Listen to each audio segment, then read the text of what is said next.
Felt groggy. Whatever Hartman had bumped in me was making me numb. I felt like this was happening to someone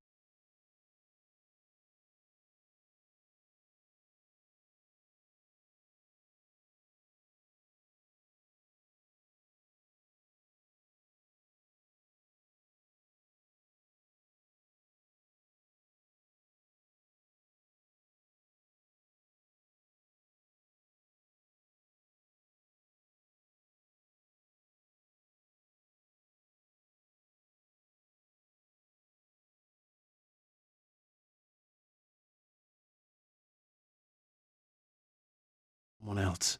Someone I was watching on television. I couldn't. I felt groggy. Whatever Hartman had bumped in me was making me numb. I felt like this was happening to someone else. Someone I was watching on television. I couldn't think. Couldn't focus.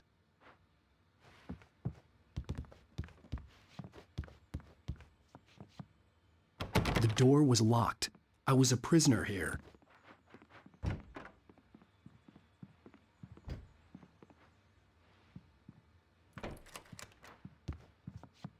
Good evening, Alan. Are we feeling better now? Feeling calm? Yeah. I see you brought your pet gorilla with you. So sure, I'm calm. I get the message. Loud and clear. Quite right. That's the spirit. You're being very brave, Alan. I understand you're confused. I would be more concerned if you weren't suspicious of me. I don't blame you for it. Big of you. Now, why don't you come with me? We'll reacquaint you with my clinic and go over everything you might have forgotten. Little walk and some fresh air? Yes, it will do you good. This corridor is for patients. Most of them aren't here right now. Jack took them out for a fishing trip, except for the ones who are particularly vulnerable, of course. I encourage creativity as a part of the recovery process here at Cauldron Lake Lodge. I specialize in treating artists. I bet you do. Splendid, Alan. I honestly believe we can get this thing under control if we work together. This way, Alan.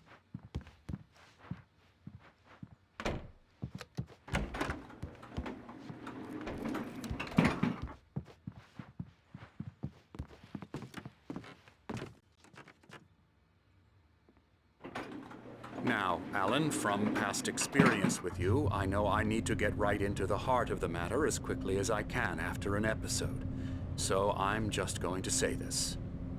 Alice is dead. No. You're in a very vulnerable state until you understand and accept this. Alice drowned, and you couldn't face that. You're suffering from hallucinations, paranoid delusions, unusual thinking, an obsession about light and darkness, a feeling that everything revolves around you, your thoughts and dreams. Your mind has constructed an elaborate fantasy scenario in which your writings are affecting reality. She has been kidnapped and supernatural forces of darkness are trying to stop you. We go this way, Alan. I wasn't ready for another shot, so I went along with it. He had to be lying. But under the influence of the drug he had given me, I had to fight not to believe his words. It's all in your head. You've been making it up. Apart from the tragic accident with your wife, no one has been killed. Your delusions are just a manifestation of your subconscious mind trying to protect you from the too painful truth. Unless we fight the fantasy, it will return. I know the instinct is to resist me, but think about it. Doesn't this make far more sense than the insane supernatural conspiracy you have concocted in your mind? You're a skeptic by nature, Alan. We both know this. Everything can be explained logically.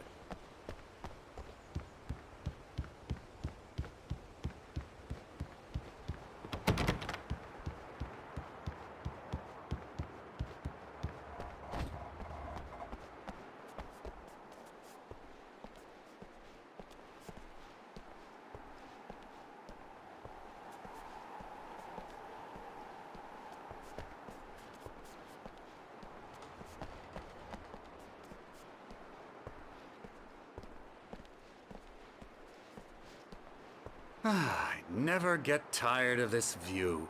Very inspiring, isn't it? Cauldron Lake spread below us. I could see Mirror Peak on the other side of the lake. I thought I could make out the spot where Diver's Isle had been when I arrived with Alice. Now there was nothing but waves. It seems there's a storm coming. Funny, I don't recall there being a mention of that in the weather forecast. Well, no matter. This way. Follow me. Alan, what I'm telling you is good news. Right now we're in control. Every time you have a relapse, it gets more and more difficult to resurface from the dark depths of your imagination. Not surprising, considering your profession.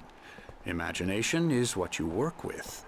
After all your nightmares, this should come as an immense relief to you. If it doesn't, why is that? Because I'm lying? Or because you don't want to admit that you're not well?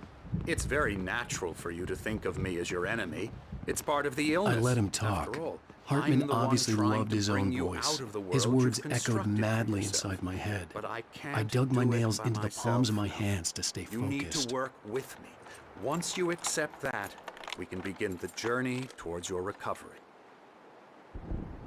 Come along. Let's go inside.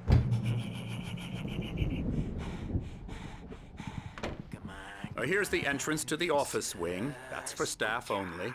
You were impressed by my trophies when you first arrived here. I do love to hunt. The great outdoors, man versus nature. It's wonderful stuff. Pretty damn wonderful, yeah.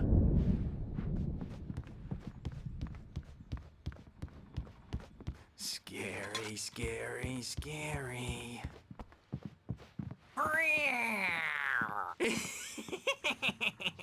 Emerson.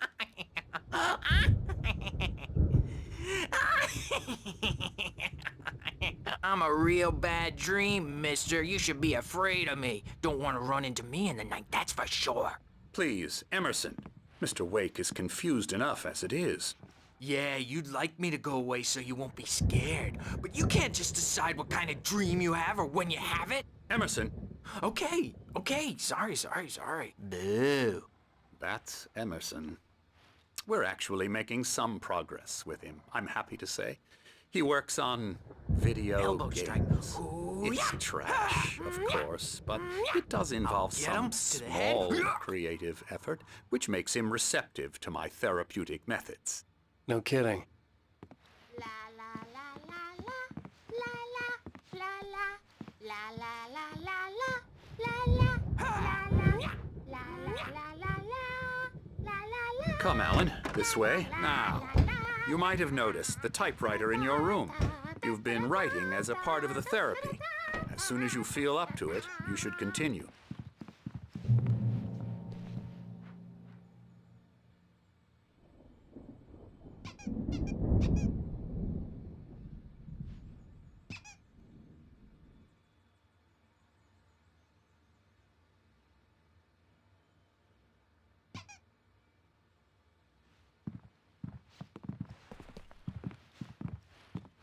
My rheumatism's killing me. There's a storm coming. Oh, what a storm. I hope it wipes this place off the face of the earth. And these two are the Anderson brothers, Odin and Thor. They had how should I put this? A heavy metal band in the 70s and 80s called Old Gods of Asgard. They even adopted new first names to complete the image of Viking gods. After the band broke up, they lived on a farm nearby. They are, well, in advanced stages of dementia. They're well cared for, TLC and all that. There's nothing more that can be done. I'm afraid that the rock and roll lifestyle has left its mark. Oh, that won't do. I'm so sorry to cut this short for now, Alan. The power has been acting up. I'd better go check on it. We'll continue this soon. Meanwhile, when you feel up to it, return to your room and try to write. It really is for the best. Don't you think? I'd like to bash his head in with a hammer. Oh, he'd love to fish out our secrets, but he has no clue. He's not crazy enough. Not crazy like us, Sonny. Yeah! Being crazy's a requirement, Sonny. Who else could understand the world when it's like this? It takes crazy to know crazy. That's the sanest thing I've heard in a while. Zane! You're all right, Tom. Hey, we like him, don't we, bro? He's got to go to the farm. The Anderson Farm. Valhalla! We wrote it all down, lest we'd forget. A crash course. All you need to know to get your head right. You need to find the message. Here, Sonny, here's something for you. Gave me a rash, but I kept it safe from these bastards.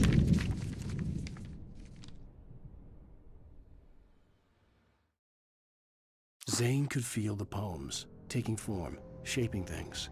As he experimented, he imagined he could almost feel the power surging through the keys of the typewriter. It exhilarated him. But there was fear, too. If not for his young assistant, Emil, he would have given it up. But Emil convinced him otherwise. He, too, had a way with words.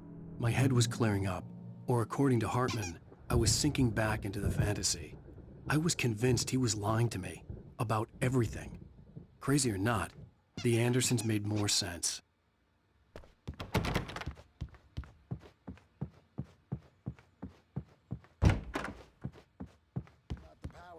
He's checking on it now.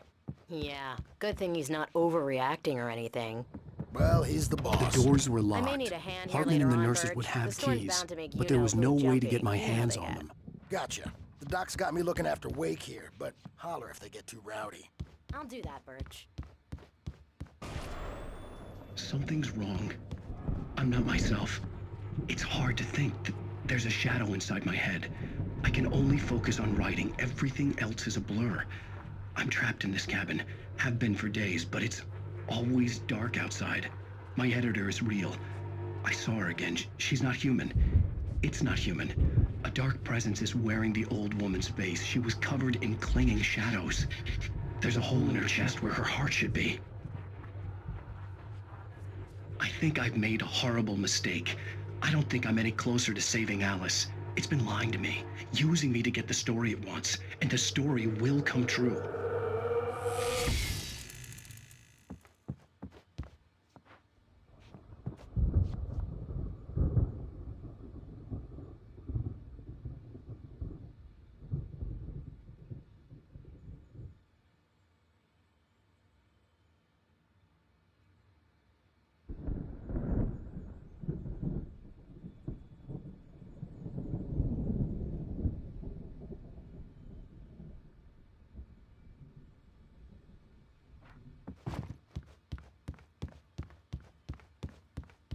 Hey, Wake, why don't you humor Dr. Hartman and give the writing a shot, huh? Typewriter's in your room. You can get to your room by those stairs, Wake. Hartman wanted me to write. I knew I couldn't, but I figured I should just play along for now. It was the only thing I could do with Nurse Birch watching me like a hawk.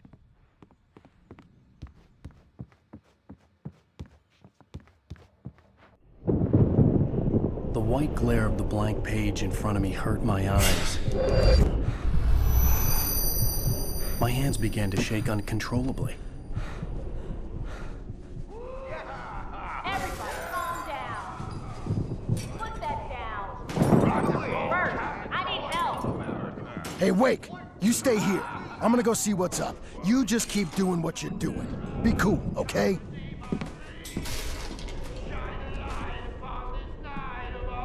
I didn't know what the chaos was all about, but it could be my only chance of getting out of here. Where the hell did he get a damn hammer? I don't My know. hammer's up.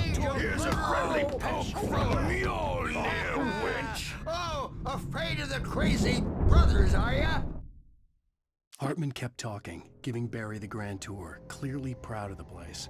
He went on and on about his hunting trophies, and Barry was impressed. But he was here on business. He raised his voice, cut through the monologue. Hey, Hartman, where's Al? Hartman stopped in mid-sentence, annoyed at the interruption. He nodded at the hulking orderly standing nearby. The man smiled and clapped a practiced hand on Barry's shoulder. Not so weak now, are we? Sinclair looked Well, bad. things are That wasn't a love unraveling tap. fast, The aren't crazy they? old fart hit her hard. And if she was one of Hartman's goons, she had it coming. I could get the key to the office Backstage is from all Sinclair. yours, Tom. Seize your destiny. I had to get to Hartman's office. He had taken all my manuscript pages. That's where he'd been keeping them. Face the music, Birch. It's time to pay the piper.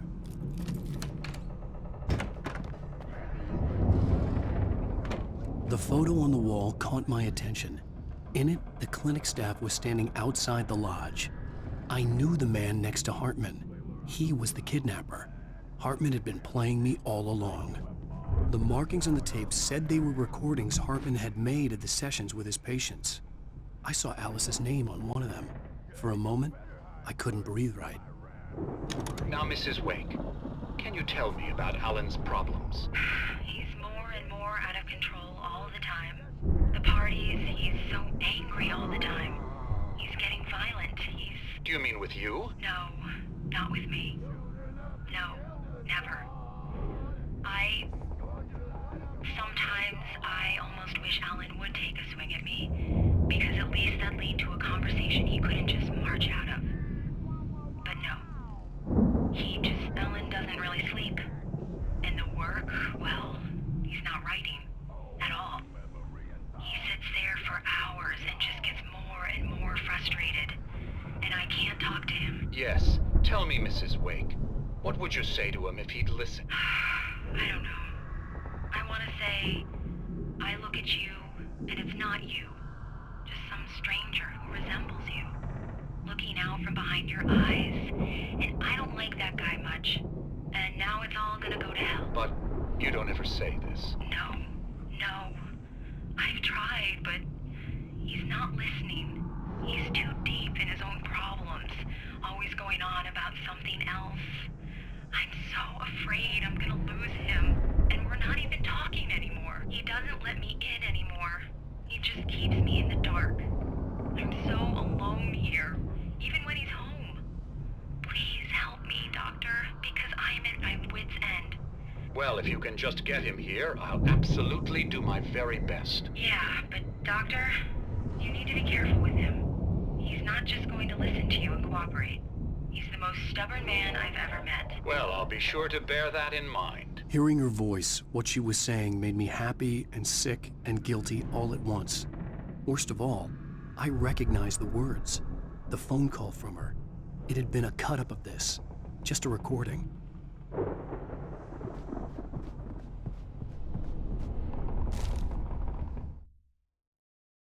Hartman wasn't happy. Mott could see it in his eyes. He quickly lowered his own. He had made a mess of it, and he knew it. The shame of failure was hard to bear.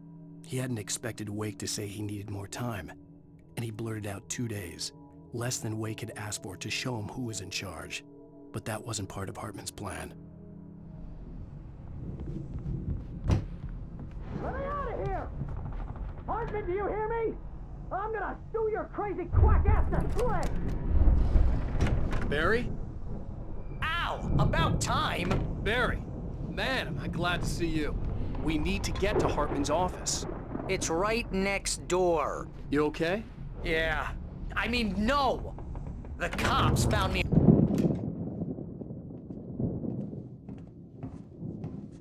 These were all the pages I had on me. And more.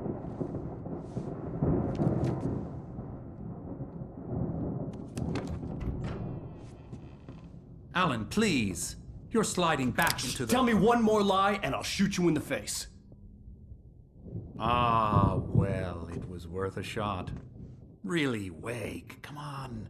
Let's work together on this. You have no idea... Hartman, shut up! Barry, get out of here. I'll catch up with you. Get a car. Oh, Al, let's just... Go! Wake, listen to me. This is a mistake. Don't you see? Together we can create something absolutely wonderful. With your ability and mine.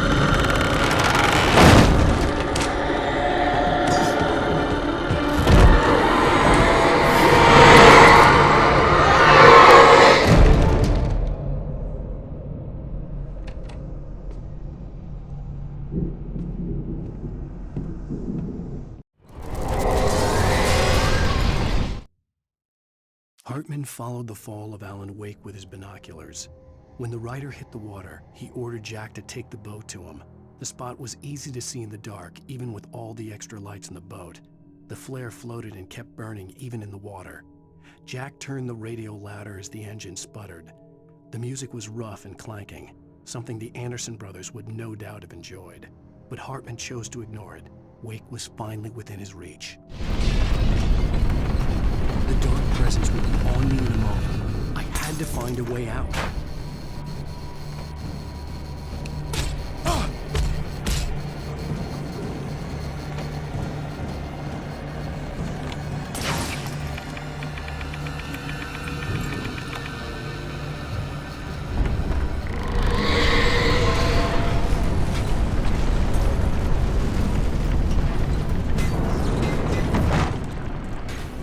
I needed light to get the possessed bookshelves out of my way.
Hartman knew he was no creator.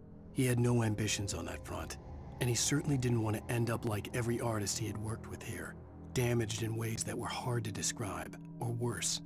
It was enough for Hartman to maintain creative control and provide direction, to be a producer. That was what most of these people were in need of anyway. Of course, suitable subjects were few and far in between.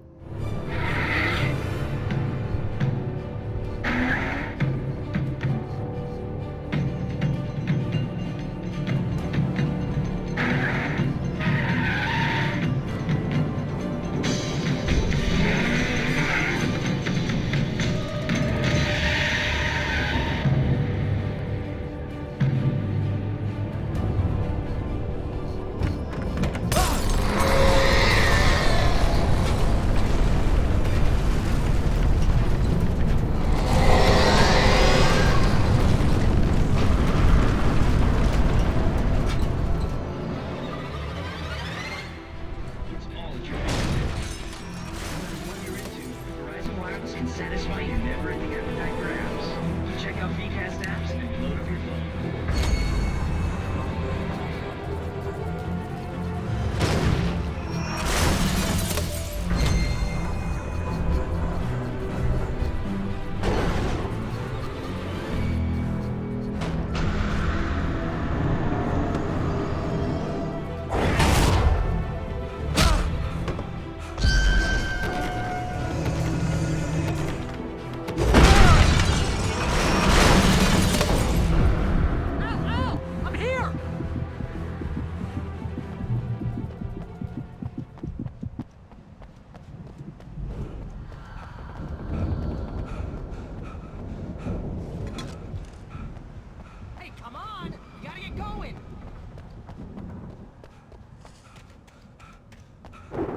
I found the car, but the gate's locked. You're gonna have to go through the hedge maze over there.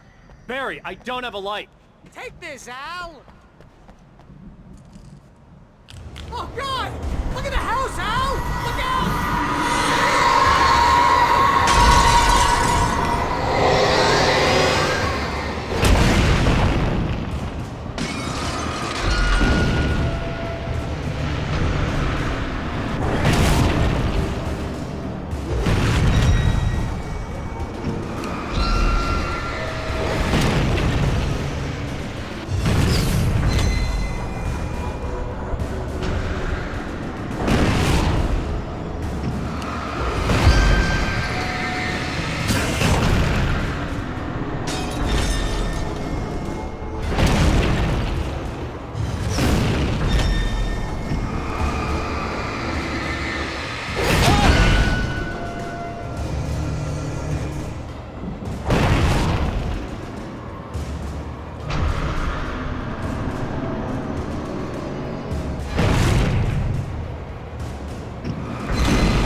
I stared at the Viking paraphernalia that littered the area, surrounding an unlikely centerpiece.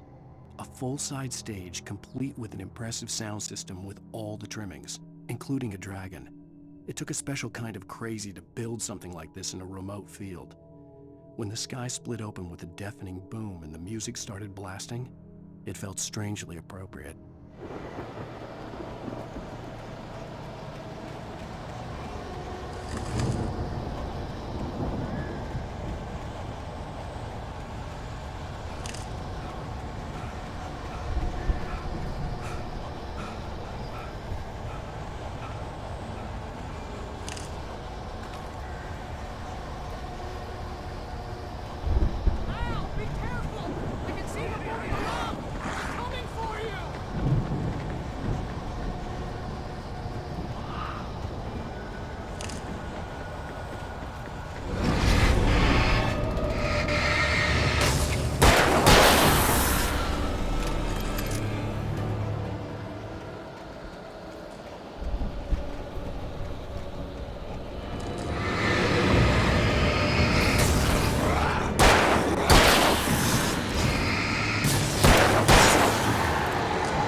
Fighting it makes me mad.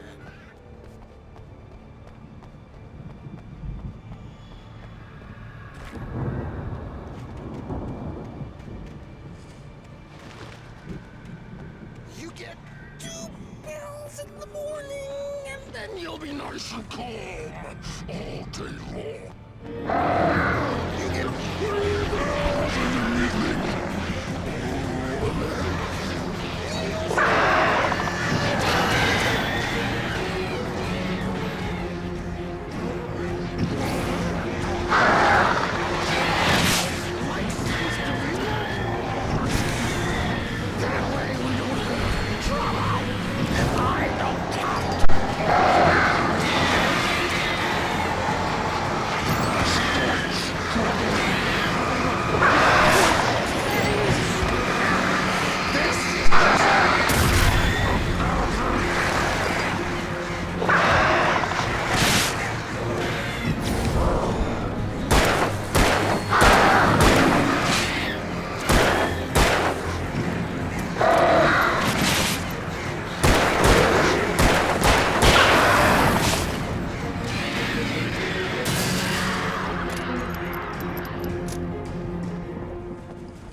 Mott knew that Wake was smarter than him. Wake had more money, a beautiful wife, everything. And Hartman said Wake was important. That made him better than Mott. But Mott was calling the shots now. He'd expected Wake to whimper and grovel, but instead, he seemed willing to fight. Mott knew he'd gotten under Wake's skin, If only Mott actually had his wife. The thought made him shiver.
For the moment, Barry was just glad he had survived the fall.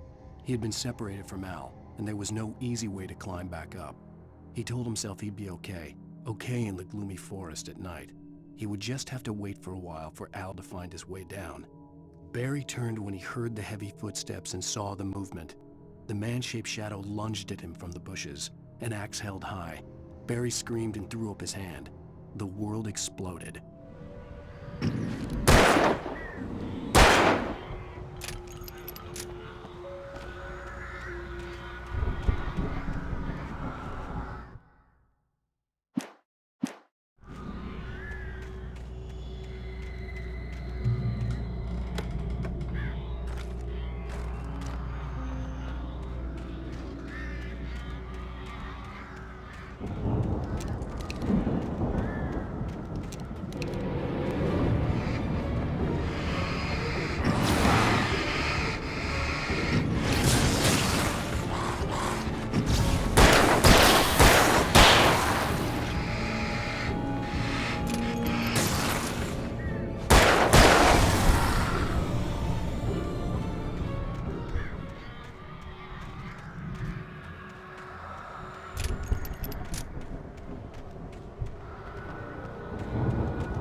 Hartman watched as Wake's features slackened. The man was bullheaded, no doubt. Even lying on the bed, he'd almost broken Hartman's nose the second time. But with a little time, he could break Wake down, give him proper direction. Wake was easily the most promising subject he'd had. Well, since Tom, really. "Sleep well, Alan," Hartman whispered with a smile. "Let me take care of you." He sniffed hard to clear his throbbing nose, swallowed blood, and barely tasted it.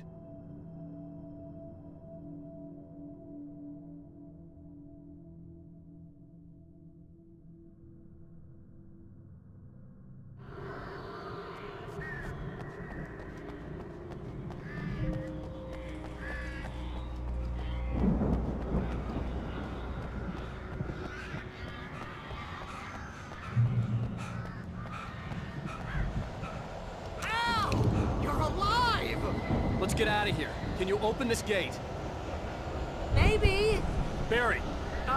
Well, I slammed it shut when the nasty showed up. and the key fits kind of loose in the lock, so, Alright, I'll find it, don't worry about it!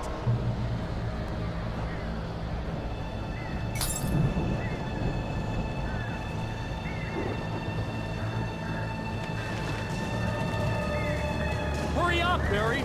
I'm on it! I'm on it!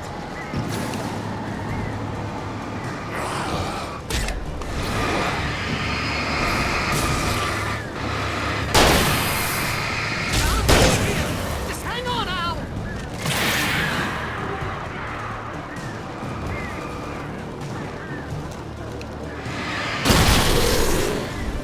Oh, hey! I found a corner!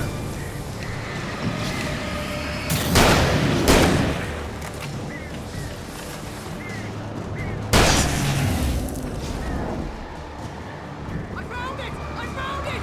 Ah, no, wait, that's a twig! Ah!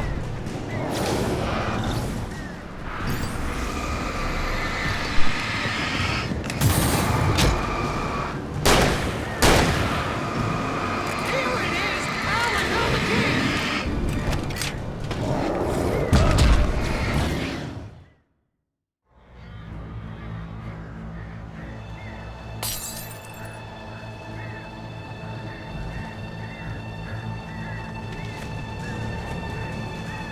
Hurry up, Barry! I'm on it! I'm on it!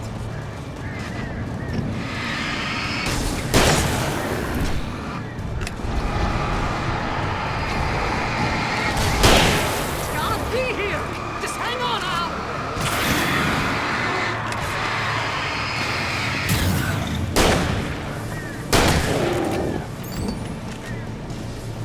Hey, I found a corner!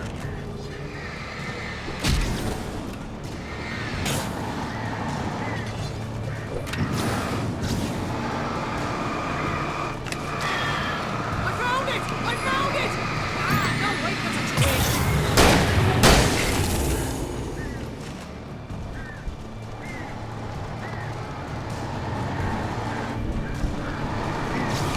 Here it is! Al, I found the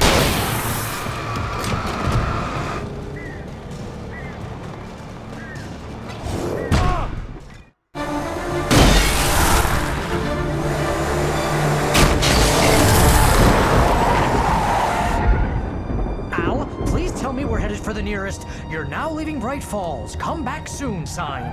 We're going to the Anderson farm. I knew you were gonna say something like that. You know what? You owe me big time for this. When this is through, if we make it, I don't care what anybody says, I'm done with darkness. You're gonna buy me a tanning bed as a gift, and I'm gonna live in it.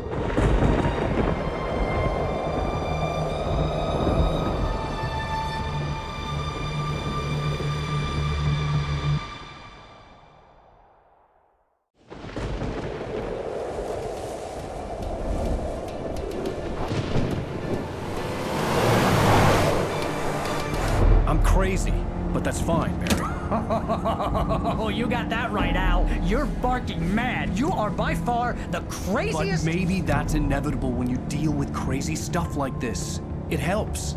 This is happening, Barry. Alice, they never had Alice. She's trapped in the darkness at the bottom of the lake, but she's not dead. Al, how can you know that? I know, Barry. I can... Al, No, listen. I can bring her back. I can find her. There's something special about this place. The lake, it does something to the works of art created here. It makes them come true. But there's a catch. The dark presence, whatever that thing is, twists it to its own ends. That's why all of this is happening. It's using my manuscript to take over everything. Al, I believe you. It happened to Thomas Zane before, it happened to the Andersons. I believe you. Crazy or not, you're not delusional. Weird shit's going down. That's a fact. I'm on board, man. I'm with you. The Andersons knew about it, but they were too far gone to tell me with all the drugs they were on. But they wrote it down. There's a message somewhere at their farm, Barry. We just need to find it. Look out!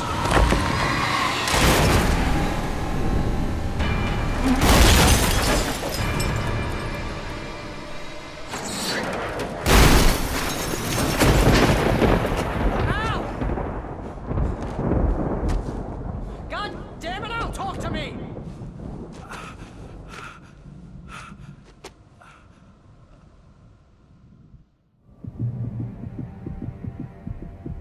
I had lost my gun in the crash. Barry was nowhere to be seen. Barry! Barry! Oh, man, you're okay! Jeez, it's good to hear your voice! I was trying to get out of the car, but the ground gave way. Man, what a drop! Don't worry, your cutout is fine. Forget that! Are you okay? I hit some bushes, didn't get a scratch. There's no way you can climb down, though. It's like a sheer wall.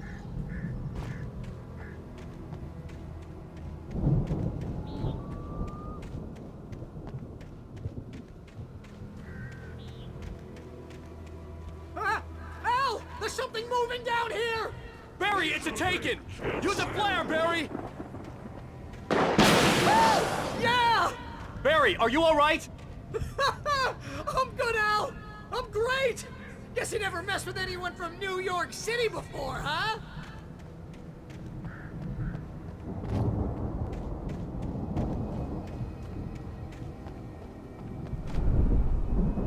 You're gonna have to find your way around to the farm, Al! I'll be waiting! Barry, just wait for me, okay? Al! I'm not staying here! It's suicide! I'm going to the farm! I'm gonna go ahead and secure the area! You can catch up! Don't worry about it! I'm on the case! Now he's Rambo. This would turn into a disaster if I didn't catch up with Barry.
When he stopped the car at the Anderson farm, Walter felt relieved. Oblivion was close at hand. The brothers wouldn't miss a jar of moonshine or two in the booby hatch. But then he saw the man on the porch, and he knew who it was. Driving for his life and knowing it was useless, he didn't realize he was crying until he couldn't see the road for the tears.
gate. I needed a light to destroy them to get through.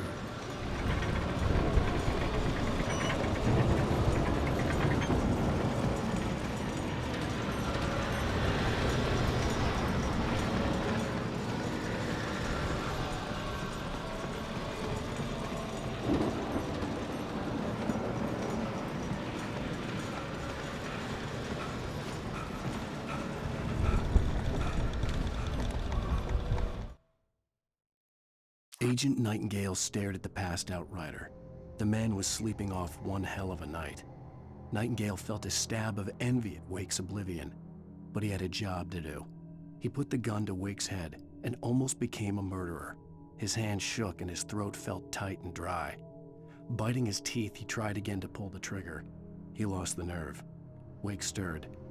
Nightingale would have to settle for an arrest. I hoped there'd still be a working generator somewhere around here to power up the old lights by the gate.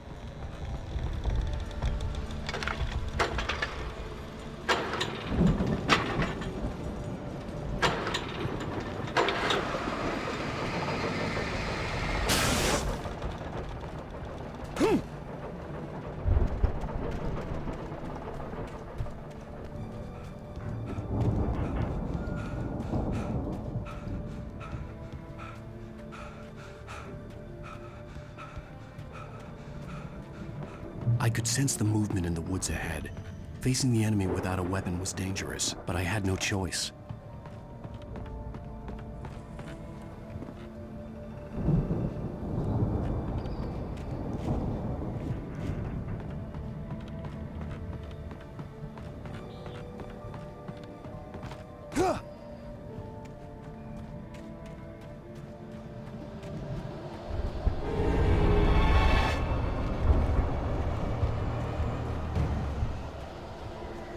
Omega-3 fatty acids are good for your heart.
I could sense the movement in the woods ahead. Facing the enemy without a weapon was dangerous, but I had no choice.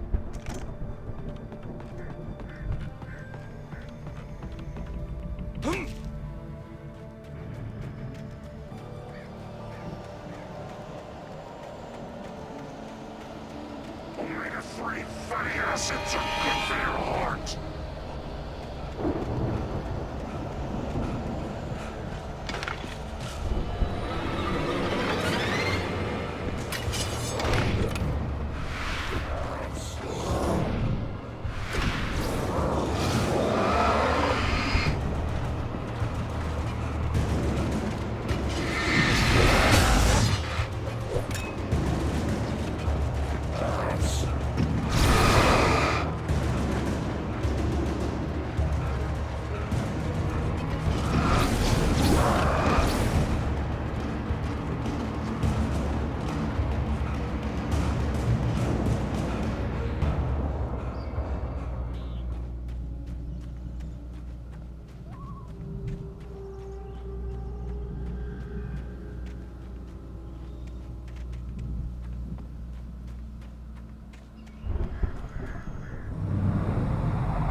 A car was driving away from the farm, headed in the same general direction as I was. For all I knew, it was Barry, caught in the consequences of leaping before looking.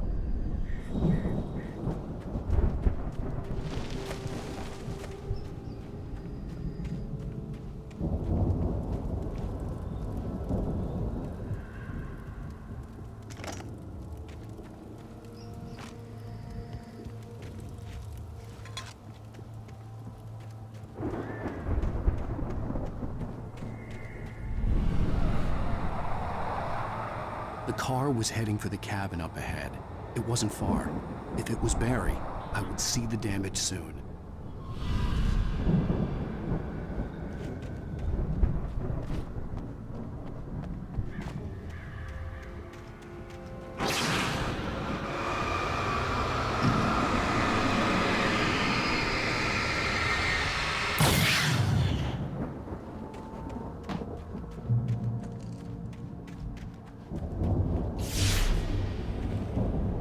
I'm trying to deliver each page to the right time and place. I'm trying to show you how the story goes. I had seen glimpses of the light before. I had seen it in my dream. It was a strange spaceman or a diver in a bulky suit. He was the one who'd been placing the pages on my path. The dark presence followed the choreography laid out to it in the manuscript, growing stronger and stronger, moving like a storm from one scene of destruction to the next. But it was still bound to follow the story and chained to the dark place it came from. When the story reached the end it longed for, it would finally be free.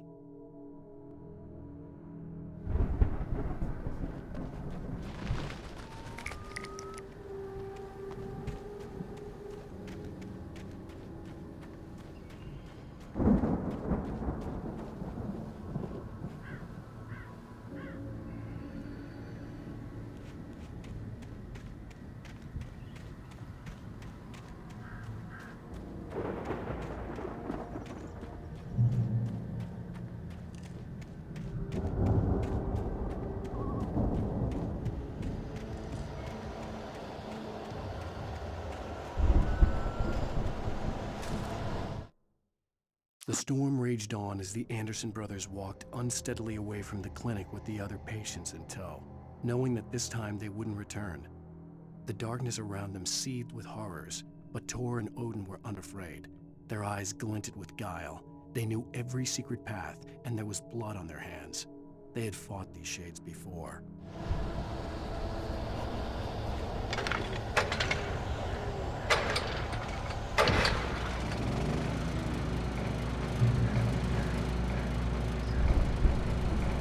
Someone had left a gun behind. Now I had a fighting chance of reaching the farm.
I could see the car, but there was no sight of the driver.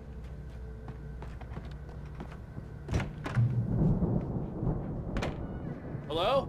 Anybody here? Barry! No! Danny, you're not! Please! What are you? No! Don't! I'm sorry!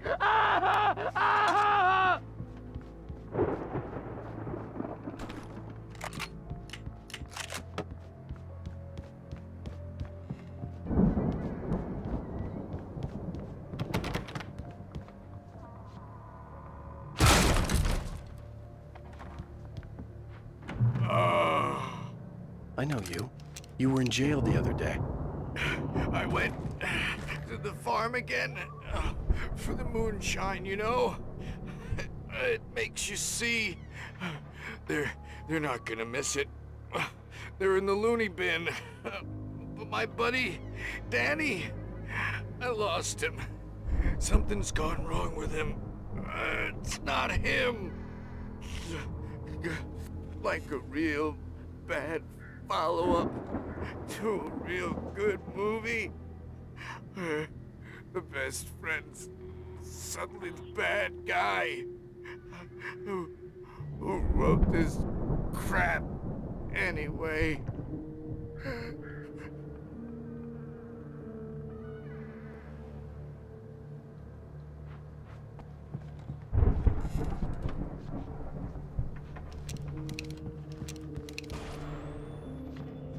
I've run through every possible course in my head.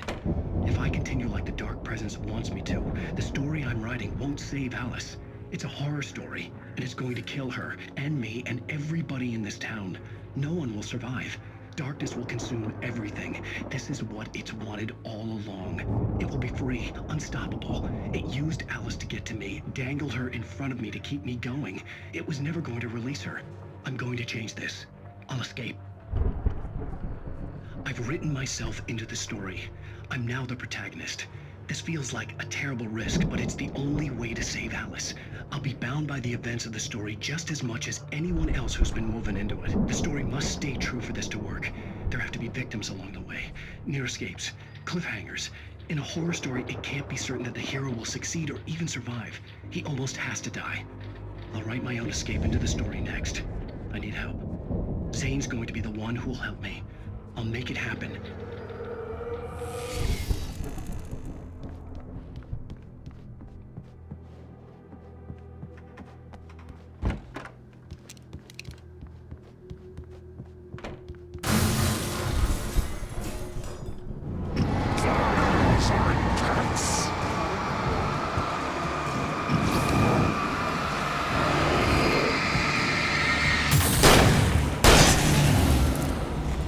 Let me guess. Danny, huh?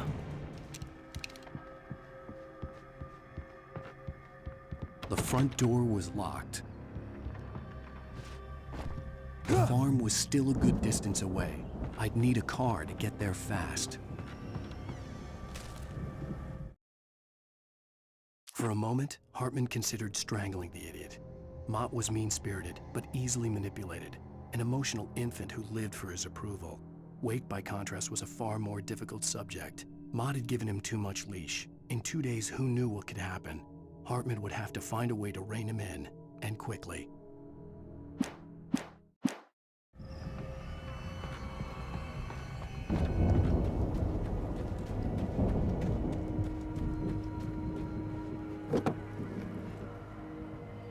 If Barry wasn't up here, he was probably in trouble down at the farm. For a moment, I felt bad for doubting it. After all, I made it this far myself. But Barry was Barry.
Well, as I'm sure everyone's noticed, that storm we all felt coming is finally here.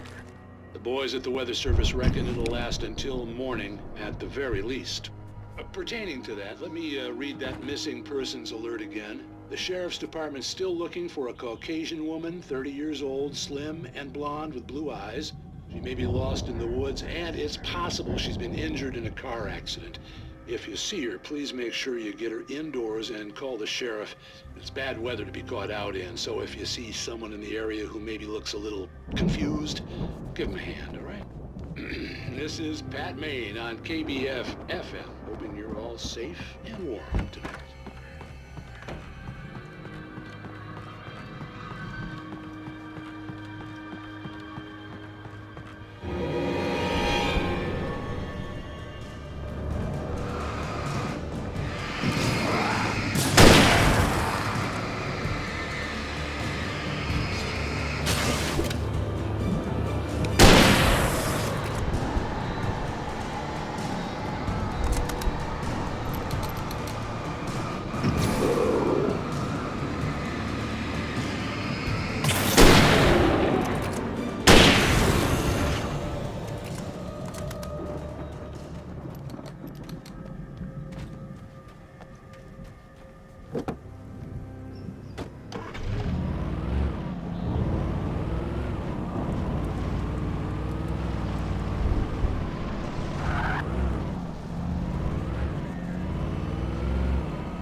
I'd known the brothers used to be some kind of rock stars, but it hadn't really sunk in until I saw the stage.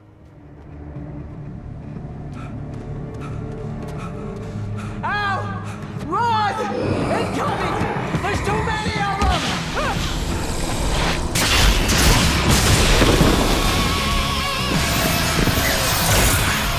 God damn!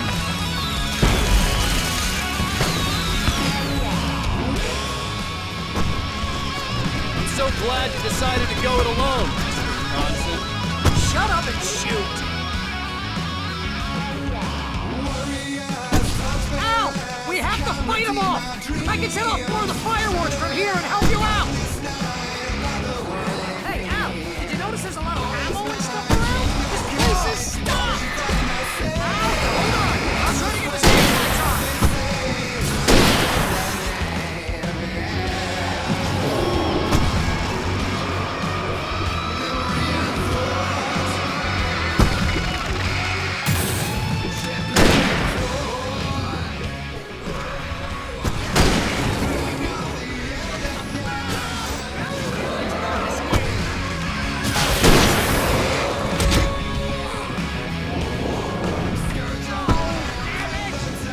Goddamn turn of the century wiring! Hang on, Al! I'll get the light again, I promise!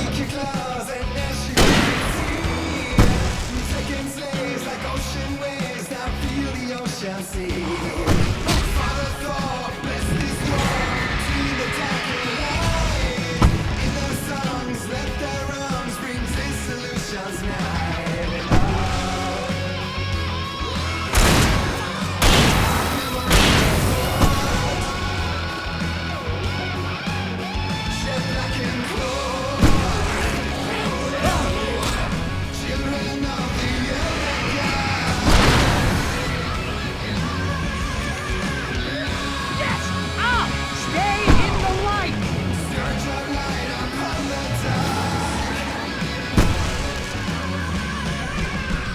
No, no, no! Why do you keep doing this to me? Do it for Barry, please, please, please!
Back in the game, yes!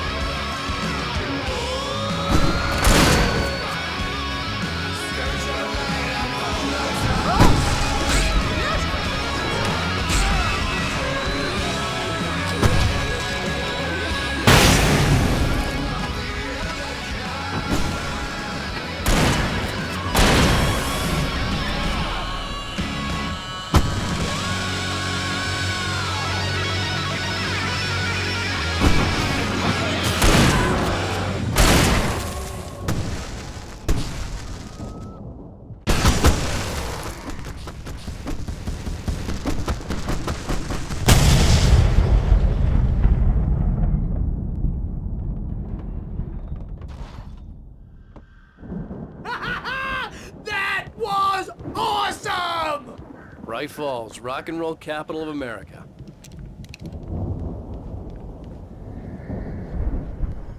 Hey, Al! This way to the farm!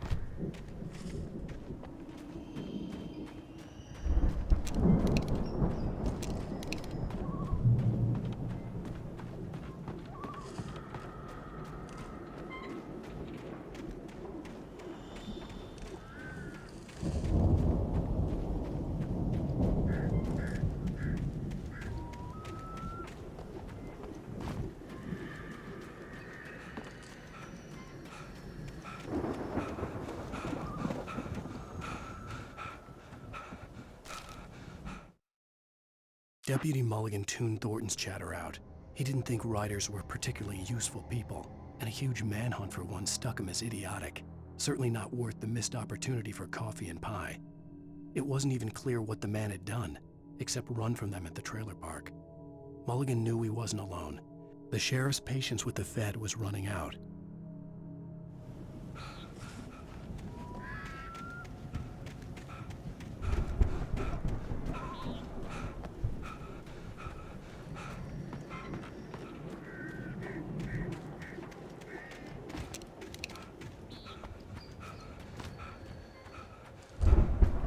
See, bestseller, no reason to worry. Your cutout's good as new, right where I left it.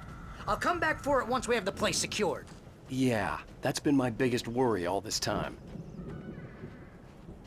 We need to get this thing moved out of the way. This is as far as I got before they ambushed me.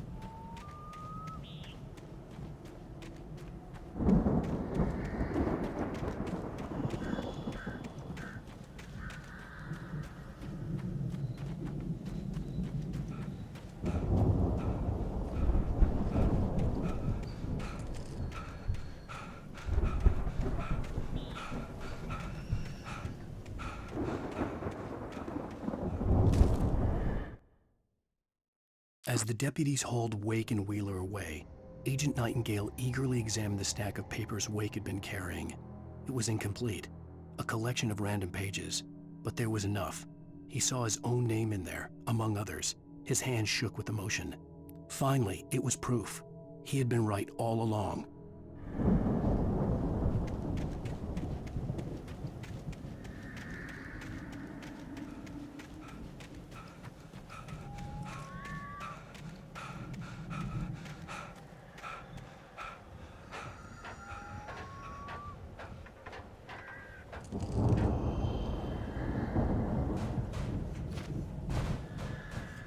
Hey, I think Alan Wake here has something to say. What's that, Al? Ooh, I'm Alan Wake. I'm always right about everything. And if I don't get my way, I'll sulk all day long. I'm always intense and moody. It makes me very attractive and mysterious. Right now, I'm just standing here because I need my best friend Barry to carry me. But that's okay. I can just take him for granted. I think I see what you did there. Yeah, it was pretty good. You want me to do my imitation of Barry Wheeler? No? Thought so.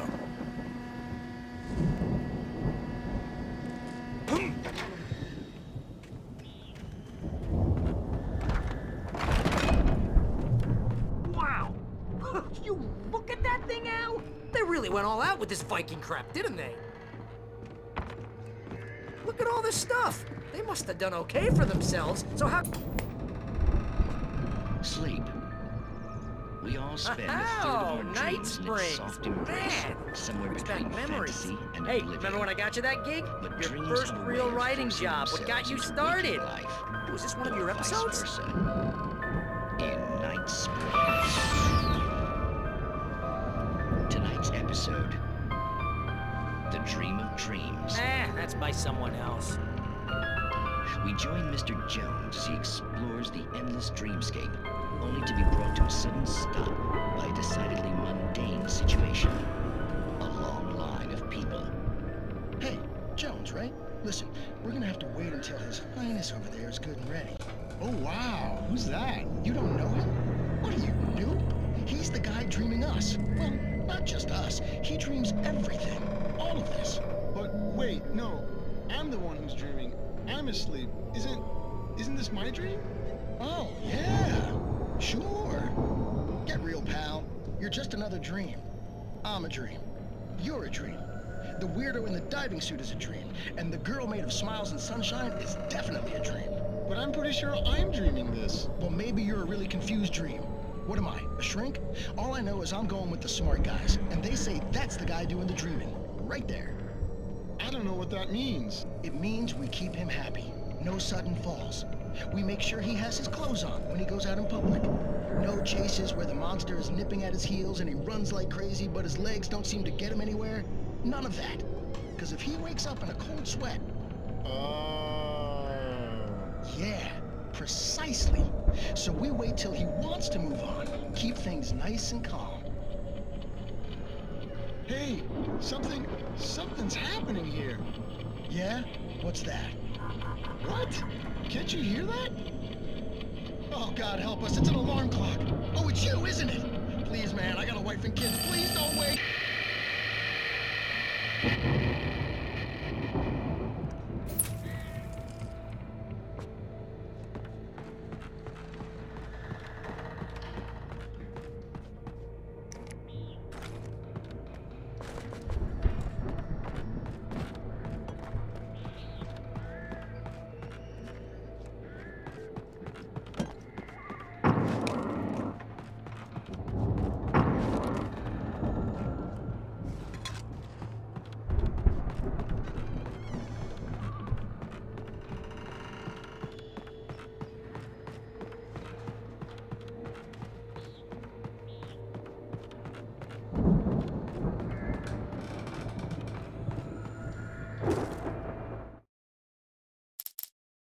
It's 1976. Madness reigns at the Anderson farm. Contrary to all logic, the headiest ingredient of their moonshine is unfiltered water from Cauldron Lake. The Andersons feel like gods. Odin can't stop laughing. He contemplates cutting his eye out. Tor runs across the field, naked, shrieking, hammer in his hand, trying to catch lightning. Their songs have power. Something ancient is stirring in the depths, coming back.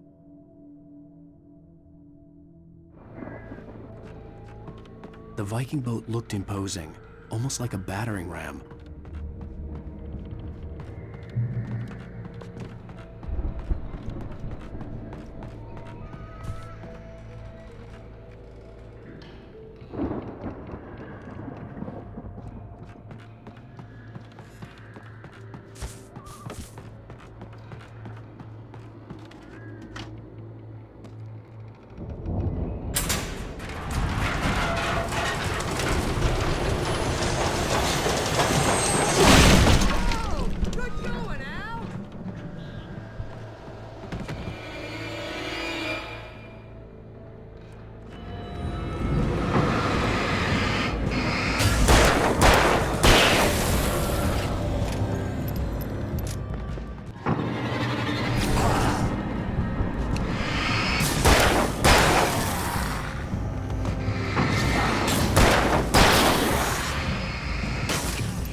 Planting the crops is hard work.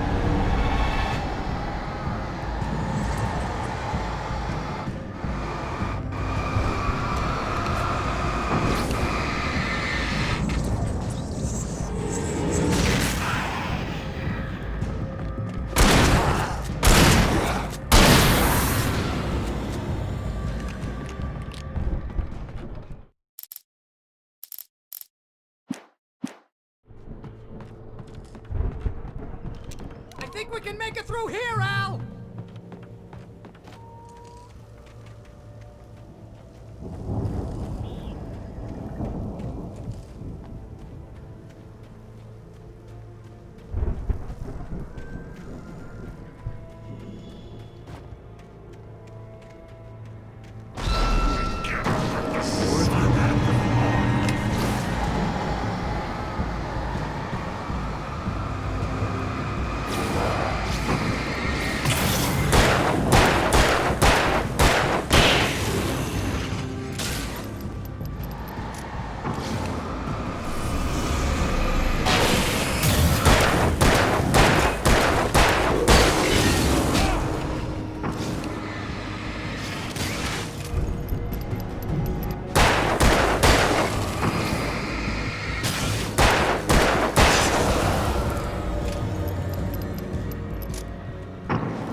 Those geezers had quite a production going on.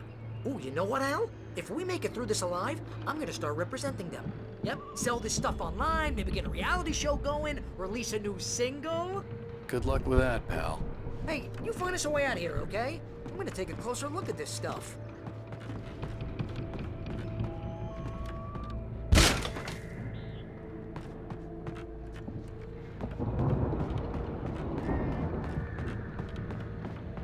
Be careful, Al!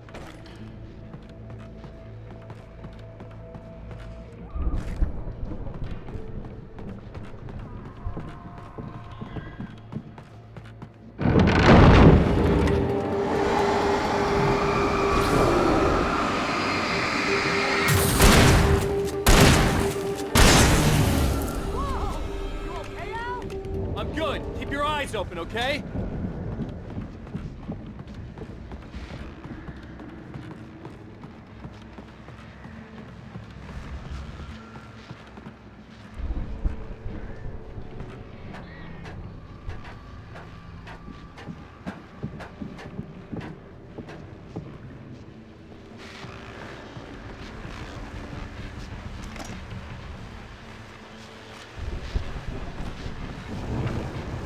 As you regular listeners know, I tend to work through the night, but I'm not the only one. Deputies Mulligan and Thornton are taking a couple of moments off their busy schedule to join me here in the studio. Boys, how busy are you now? Deerfest is almost here, isn't it? I bet that keeps you in business. Pretty busy, yeah. Actually, Pat, we've been real busy with other stuff, which concerns an ongoing investigation. We can't talk about that, Thornton. I wasn't gonna say anything. I was just saying we got, other irons to fry. And how would you compare your workload to last year's? Things have seemed relatively peaceful to me, but people do tend to get a little wild this time of year. Oh, it's wild, Pat. It's pretty wild. There's been all sorts of trouble this year. Vandalism, fighting, public disturbances.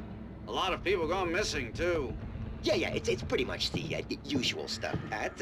Just, a lot more of it. Now, is it just me, or does Deerfest get wilder every year? People seem to be more drunk, at least, or they start earlier and younger. Oh, it's definitely not just you, Pat, but... Definitely, Pat. Hey, I'm talking here, Thornton. Oh, shoot, I lost my train of thought. Not just me. Oh, yeah, it's wilder, Pat, but actually most of the trouble seems to be coming from grown men. People who ought to know better, Kids are doing fine this year. Well, that's nice to hear at least. Boys, I want to thank you for stopping by. I'll let you get back to your patrol. Sure thing, Pat. Yeah, sure thing, Pat.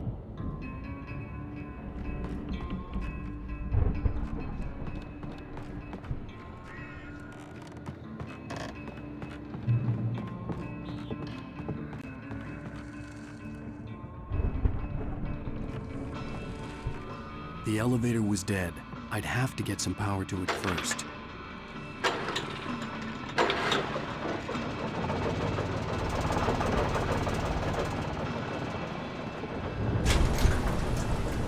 I could see the building that had to be the Andersons' home on the other side of the field. It wasn't far now. I wasn't worried about trusting the ramblings of two burned-out geriatric wrecks. They had the goods.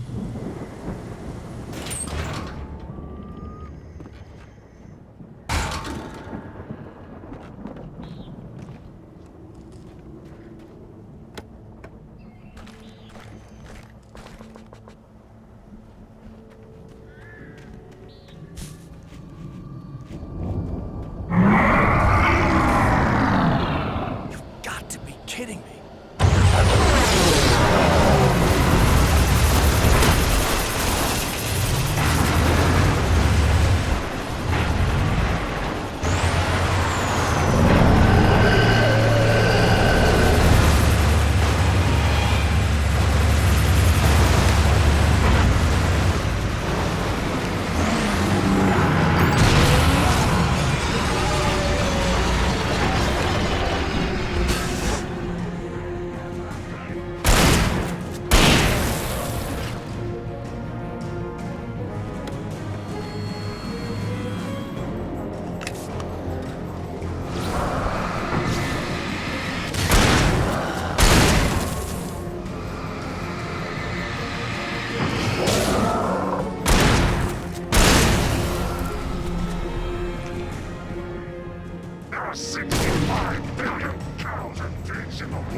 that you out there, buddy?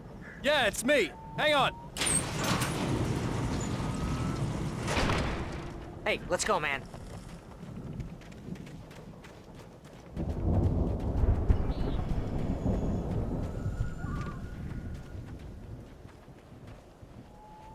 I think we're gonna have to work together to open this gate, Al. Looks pretty heavy. Ah! Hey, I think that's the farm on the other side of the field. We're almost there. This farm is a crazy place for crazy people. We should feel right at home then.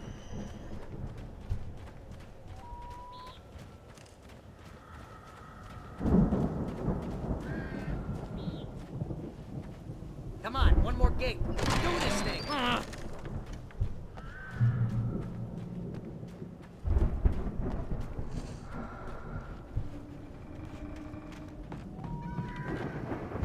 The lights are out. Guess we better check the fuse box. You know, this place looks kind of lived in. I thought the Andersons were in the booby hatch. Yeah, I don't think they keep too close an eye on them at the clinic. They seem to slip away a lot so they can get wasted. No kidding. Those guys sound awesome. Again, Alice's screams rang in the stillness of the night. I saw myself run toward the cabin, flashlight in my hand. I followed my past self. I was an out-of-body observer, a time traveler in a crazy drunken dream. This was the beginning. The night Alice had disappeared. The mystery of what had happened during the missing week was about to reveal itself.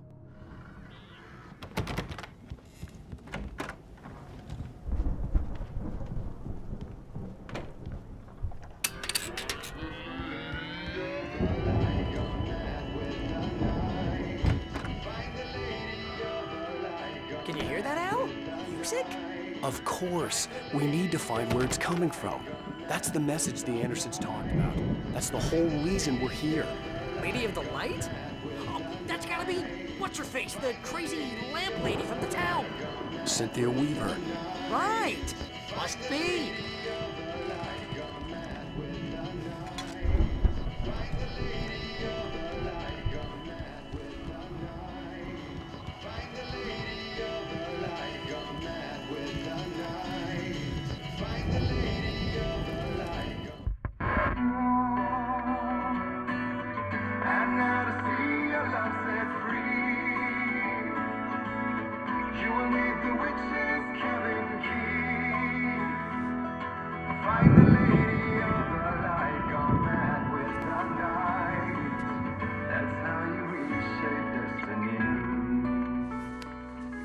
Okay. We need to find Cynthia Weaver. We'll stay here for the night and head back to town as soon as it gets light.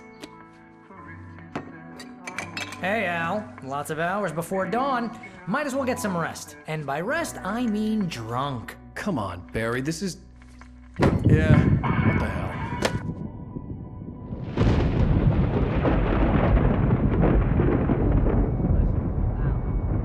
I'm sorry about this. No, seriously, because I know we don't get along, but we're gonna find her, right? And even though you're a crazy bastard, I'm gonna stick by you, no matter what, ever, Al. Sure, like a brother. I'm a writer, goddammit. Correct. If I just wanted to, I could write 10 books a year. And they'd be the best books that year. No, you couldn't. That's right, I couldn't. But I could, because I'm a writer. What? What do they put in this stuff? I feel like my brain is coming out of my nose. I'm gonna get the recipe off those coots and be a booze millionaire. I just miss her, Barry. I just want her here with me. I know, Al. I know. It's gonna be okay. We're gonna make it okay.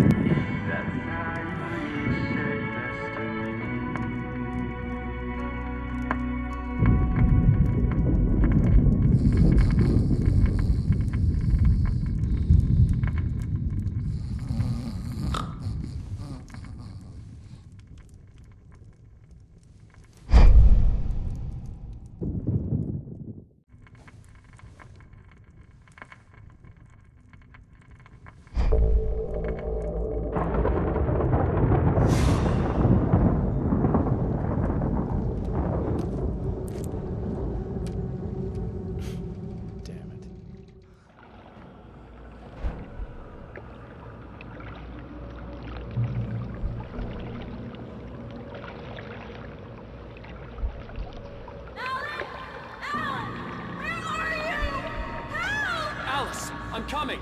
It's all right. I'm coming. It was a crazy, drunken dream, and yet it was more than that. It was the truth, a suppressed memory unearthed by the Andersons' moonshine. I was there, an out-of-body observer. This was the night Alice and I had arrived at Bright Falls, the night Alice had disappeared. I had a chance to find out what had happened. Alice? I remembered Alice! being surprised to see the cabin dark. Alice would have never turned the lights off. I remembered thinking I caught a glimpse of her form underwater, sinking into the darkness. Diving after her was the last vague memory I had of that night. After that, the next thing I could remember was waking up behind the wheel of the crashed car and finding the first pages of the manuscript. Beyond this lost memory, there was nothing. I had to follow the footsteps of my past self to find out what had happened that night. I couldn't find her in all that blackness. I must have thought she drowned.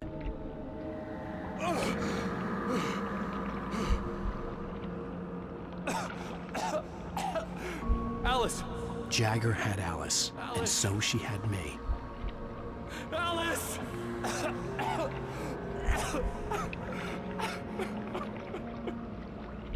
I'd been easy prey.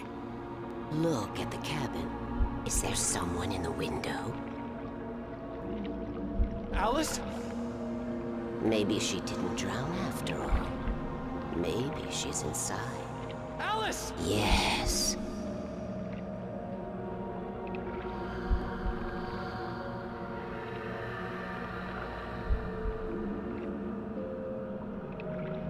The dark presence had touched me.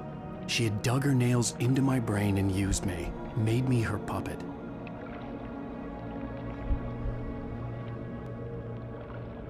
She must be here somewhere. Maybe upstairs in the study. Alice! Yes, that's where she is. You can apologize.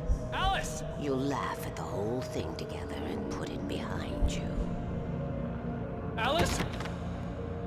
She's not here. You were foolish to think so. No, she's dead. She drowned. No, no, no! It's your fault your wife is dead. You are guilty. All she wanted was to help you right. You killed her. Ah! Oh, hush. There's still hope. Cauldron Lake is a special place. Here, you have the power to change things. She wanted you to write. I will tell you what to do.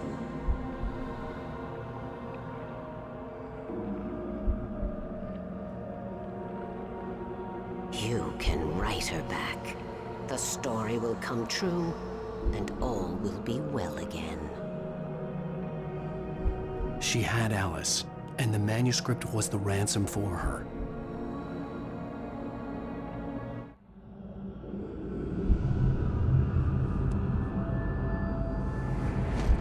Yes. I'll write. I'll fix it. I'll bring her back.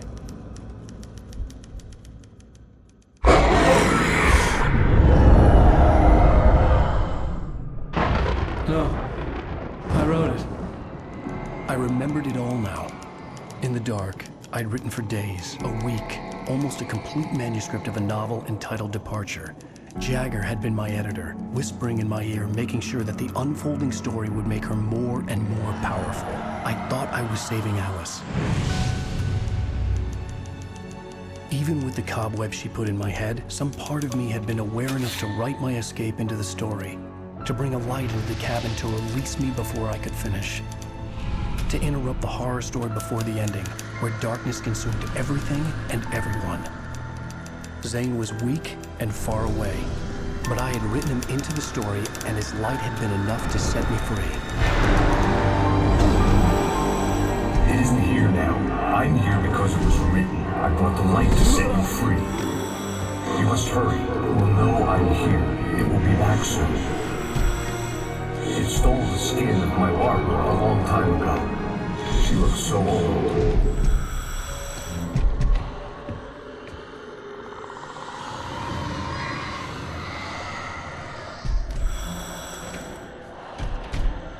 I had woken up, confused and groggy.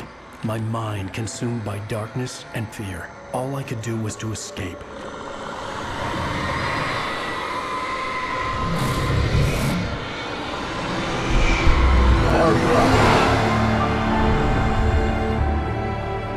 The week spent in the cabin had taken its toll. I was barely conscious and fading fast. It had to have cost Zane terribly, thrown him even deeper into whatever dark place he now haunted. But he had managed to weaken the dark presence, kept me safe that night.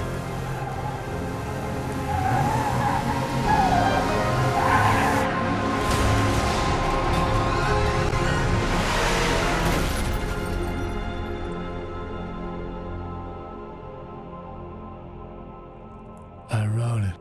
It's my fault. That's right, James Joyce. It's your fault, and you're gonna pay for it.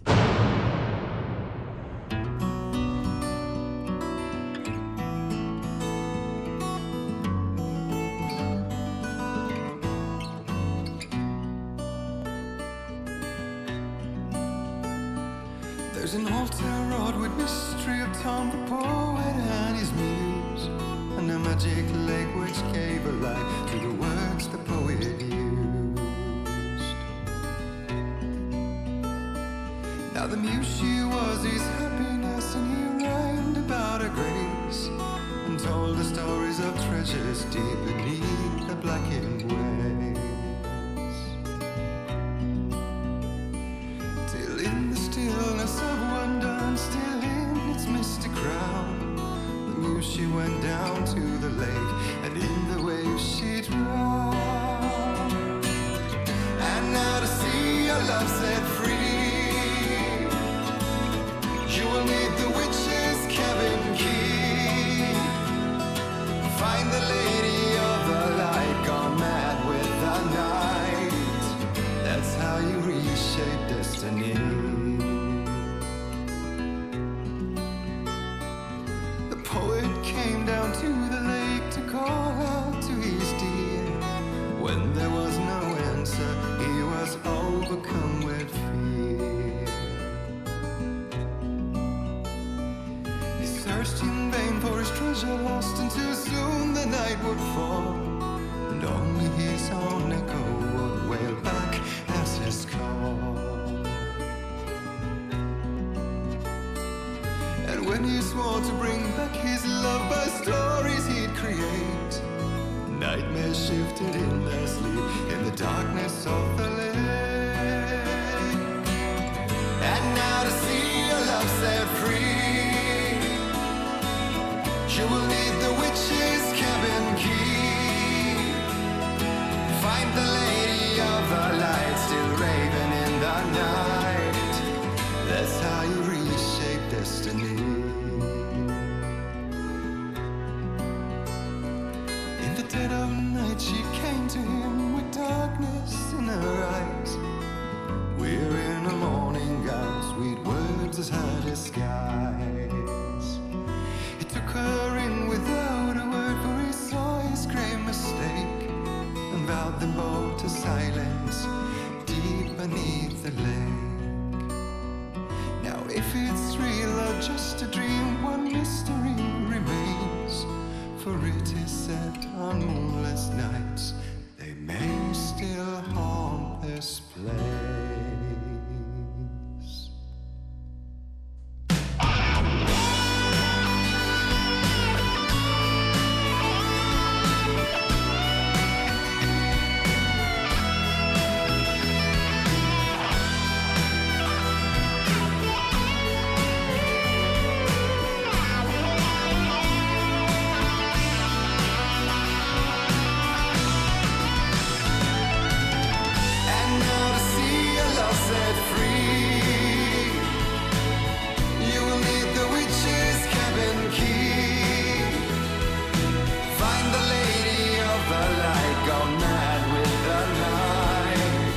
That's how you reshape destiny.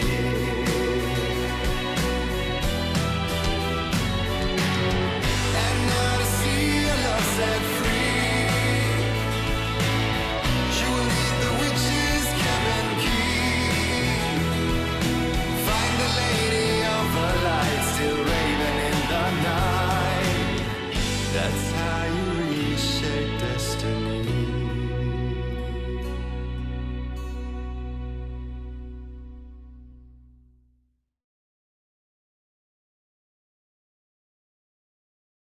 Previously on Alan Wake. Under the influence of the dark presence, I wrote a horror story that is coming true. Jagger had been my editor, making sure that the unfolding story would make her more and more powerful. Some part of me had been aware enough to write my escape into the story. Together we can create something absolutely wonderful. The lake, it does something to the works of art created here. It makes them come true. My mom gave me this old light switch. The clicker. Alice is being kept in a dark prison. I need to find Cynthia Weaver to fix this. It's your fault, and you're gonna pay for it. Well, we're expecting a record crowd from the neighboring counties. Naturally, we hope to break the record set by last year's Moose Fest in our neighboring town, Watery. Ladies and gentlemen, some people have asked me, what's the big deal about Deer Fest? And I think that this sums it up. It's about friendship and community. We've got a great party coming up, but let's try to hold it in until tomorrow and get through the night in one piece, all right?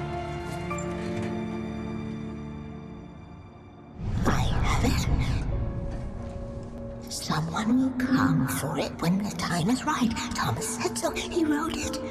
The key is insurance. It's my job to keep it safe. Safe in the light. Always in the light.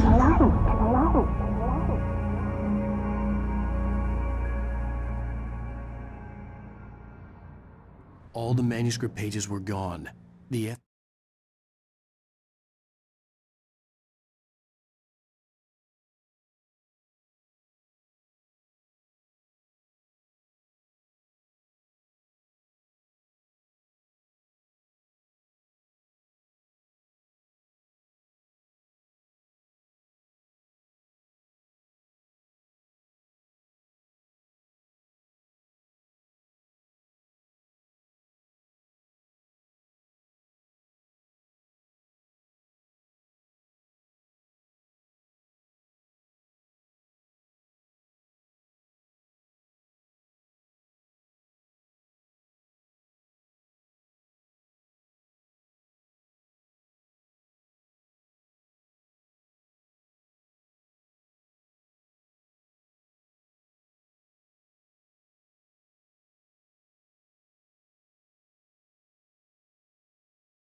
FBI agent had taken.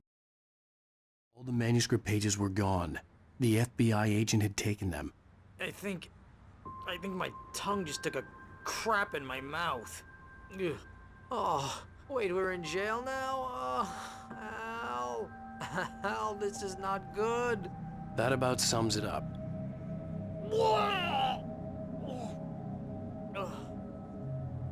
Oh, I am never drinking again.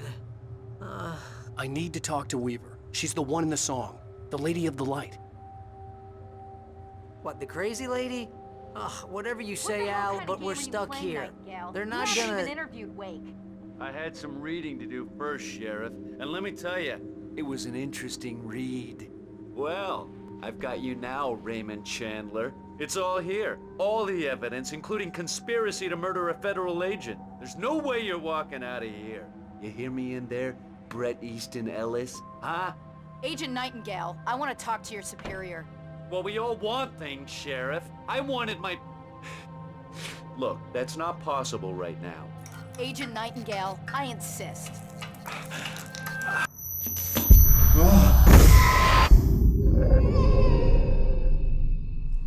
Wake, what's wrong? Lady, are you stupid? It's a trick. It's an obvious trick. Okay, I've had enough of this crap. Wake, I'm gonna trust you with this. You're joking. Agent Nightingale, your opinion would matter more if you were sober and if I actually believed you were here on official business.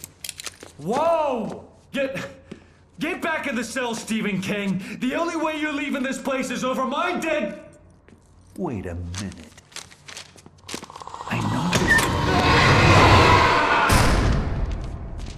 Oh my God! Light. We need light. It's the only way to fight this thing. In my office. I've got your things there. Follow me. Oh man, we're sitting ducks with the lights out. Stay cool. I can... Nightingale tried to make sense of the manuscript. It was disjointed and strange. He didn't understand half of it, but it all rang true. Impossibly true. He took out his hip flask when he reached the page that described how he reached the page that made him take out his hip flask. It wasn't the booze that made his mind reel. Nightingale felt the situation veering out of his control, but the gun at least felt steady in his hands. He was ready to fire, resolved that he would let this happen over his dead body. And yet he hesitated. He had seen this moment before, read it in the page. He was transfixed by the déjà vu and the horror that he was a character in a story someone had written. Then the monstrous presence burst in behind him and dragged him into the night.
Get the emergency power on.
your things. Wake, what do I need to know? What do you need from me?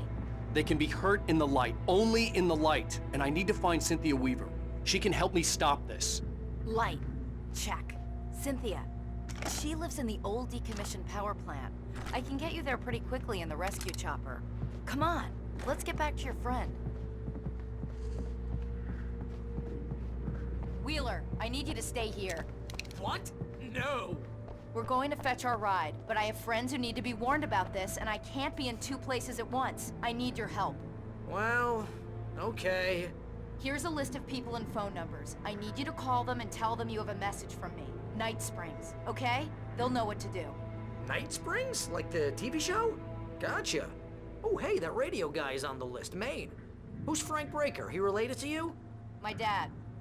Hey, is this like a secret society? Can you do this? You'll be safe here. The backup power's on. These guys need to be alerted, just in case we don't come back. You'll come back for me though, right? As soon as we get the chopper ready. Thanks, Wheeler. I owe you one. Okay, let's go, Wake. Through the back. My hangover wants a pizza. You think there's any way I could order one, Al?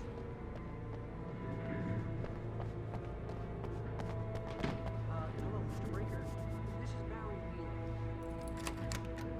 I know it's late, but Oh, hell. Whatever took Nightingale must have broken the gate controls.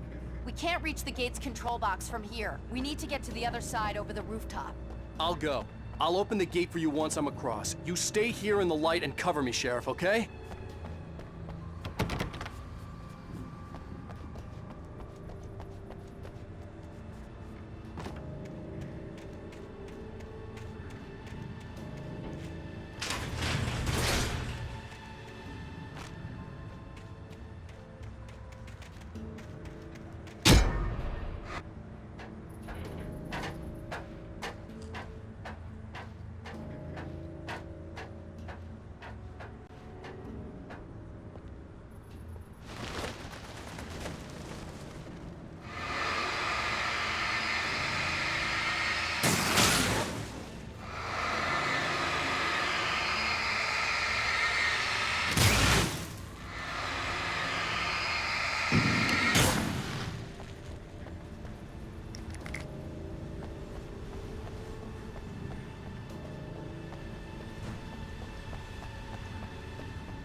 Hey, Sheriff! Your password. Night Springs? What's that all about? It's a stupid joke we have. That Bright Falls is the original inspiration for the TV show. This town can get weird at times. Never this weird, though. You need to bypass the damaged control box. What am I, an electrician? Hold on!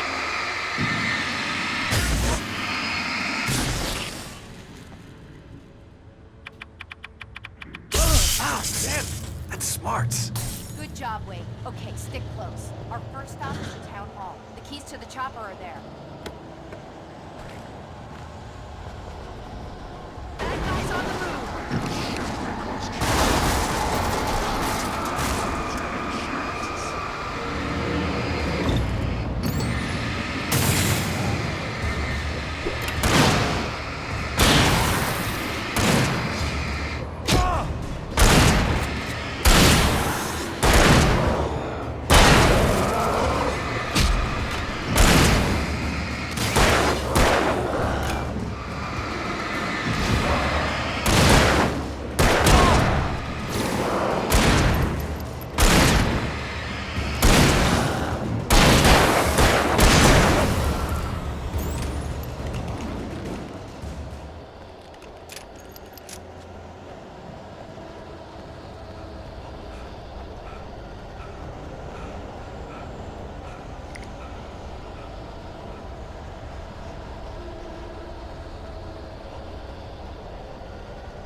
Over here, Wake! The chopper's in the other direction!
I'm gonna want explanations, you know. For example, what the hell happened to Rose? She's seriously messed up now. The same thing I think happened to me after I arrived. During this week, you can't remember? Oh, I remember now.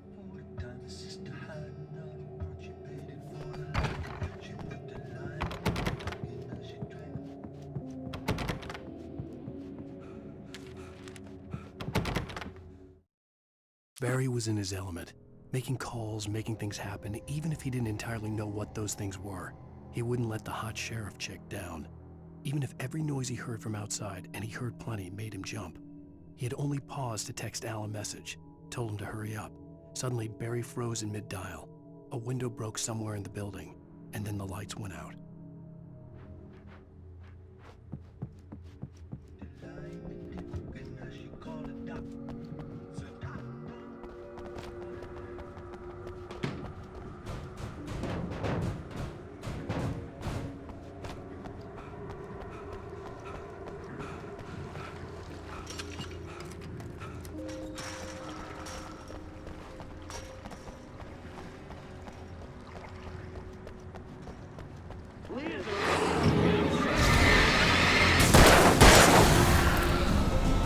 And I thought New Yorkers were rude.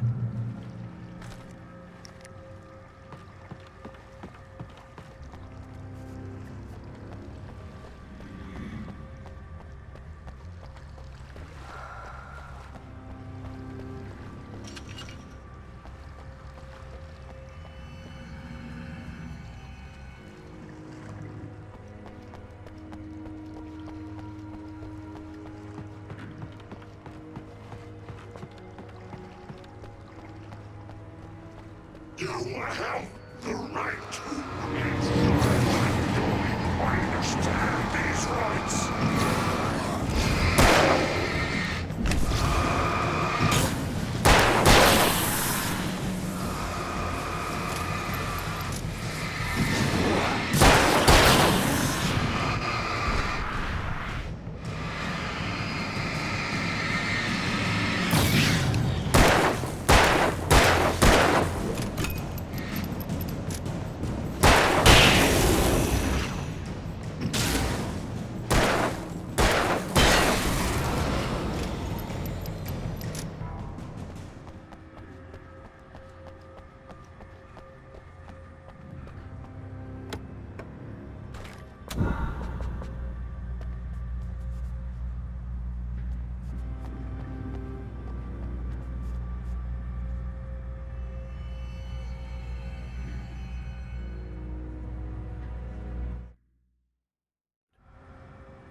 Previously on Alan Wake.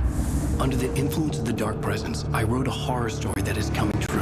Jagger had been my editor, making sure that the unfolding story would make her more and more powerful. Some part of me had been aware enough to write my escape into the story. Together we can create something absolutely wonderful.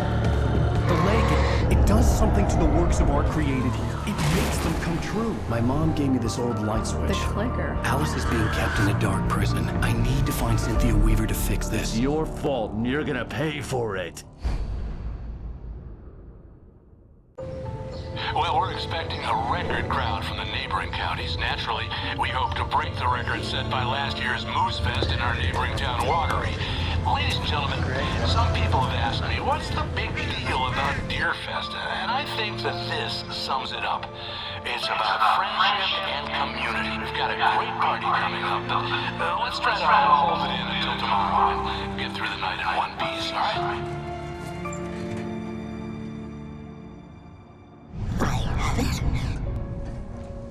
Someone will come for it when the time is right. Thomas said so. He wrote it. The key is insurance. It's my job to keep it safe. Safe in the light. Always in the light.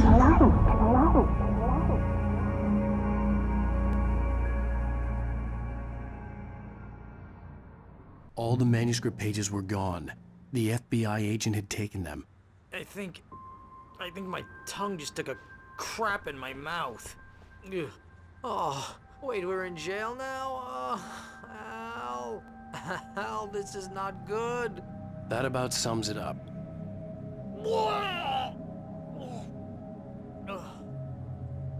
Oh, I am never drinking again.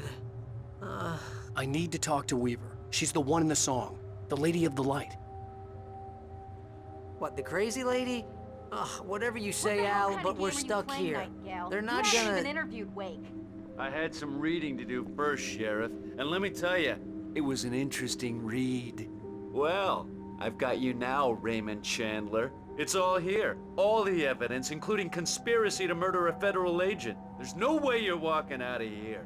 You hear me in there, Bret Easton Ellis? Huh? Agent Nightingale, I want to talk to your superior. Well, we all want things, Sheriff. I wanted my... Look, that's not possible right now. Agent Nightingale, I insist.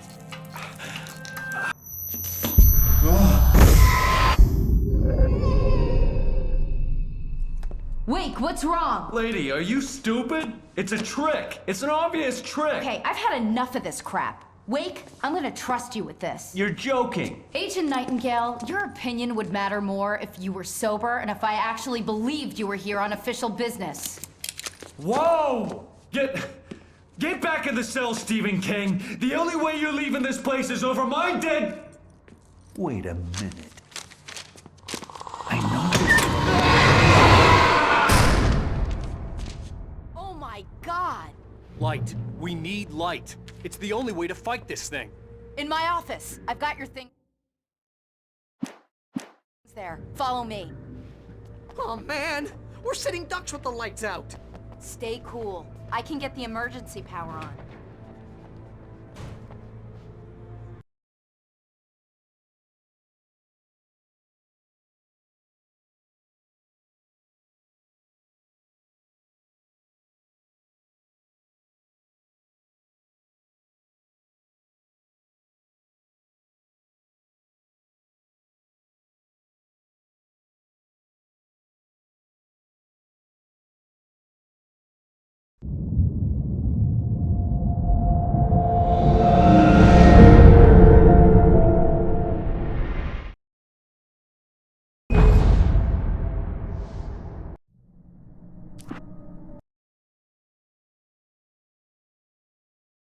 Light. We need light. It's the only way to fight this thing.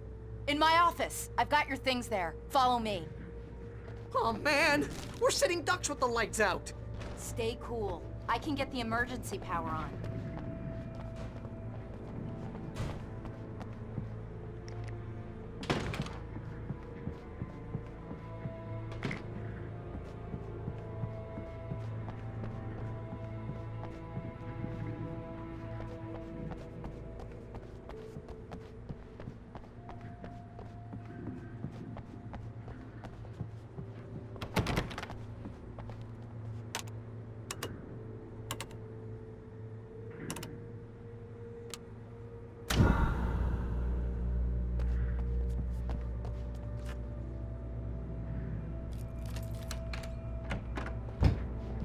Here are your things. Wake, what do I need to know? What do you need from me? They can be hurt in the light, only in the light. And I need to find Cynthia Weaver. She can help me stop this. Light. Check. Cynthia. She lives in the old decommissioned power plant. I can get you there pretty quickly in the rescue chopper. Come on, let's get back to your friend. Wheeler, I need you to stay here. What? No! We're going to fetch our ride, but I have friends who need to be warned about this, and I can't be in two places at once. I need your help. Well, okay. Here's a list of people and phone numbers. I need you to call them and tell them you have a message from me. Night Springs, okay? They'll know what to do. Night Springs? Like the TV show? Gotcha. Oh, hey, that radio guy is on the list. Maine. Who's Frank Breaker? He related to you? My dad. Hey, is this like a secret society? Can you do this? You'll be safe here. The backup power's on. These guys need to be alerted, just in case we don't come back. You'll come back for me though, right? As soon as we get the chopper ready. Thanks, Wheeler. I owe you one. Okay, let's go, Wake. Through the back. My hangover wants a pizza. You think there's any way I could order one, Al?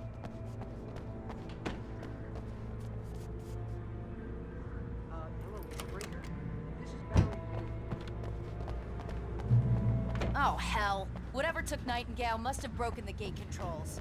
We can't reach the gate's control box from here. We need to get to the other side over the rooftop. I'll go. I'll open the gate for you once I'm across. You stay here in the light and cover the sheriff, okay?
Hey, Sheriff!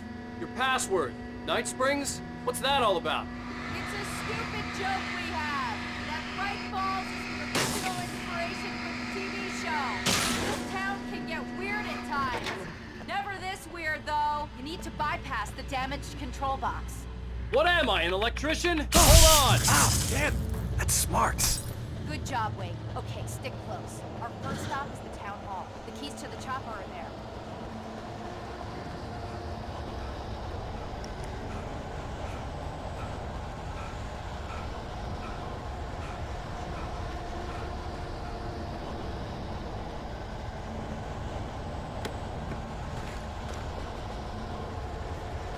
Wait, over there!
Look out!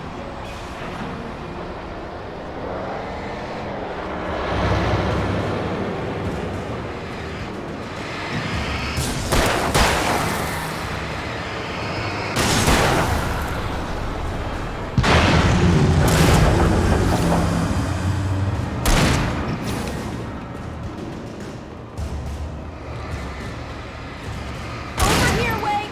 The chopper's in the other direction!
I'm gonna want explanations, you know. For example, what the hell happened to Rose? She's seriously messed up now. The same thing I think happened to me after I arrived.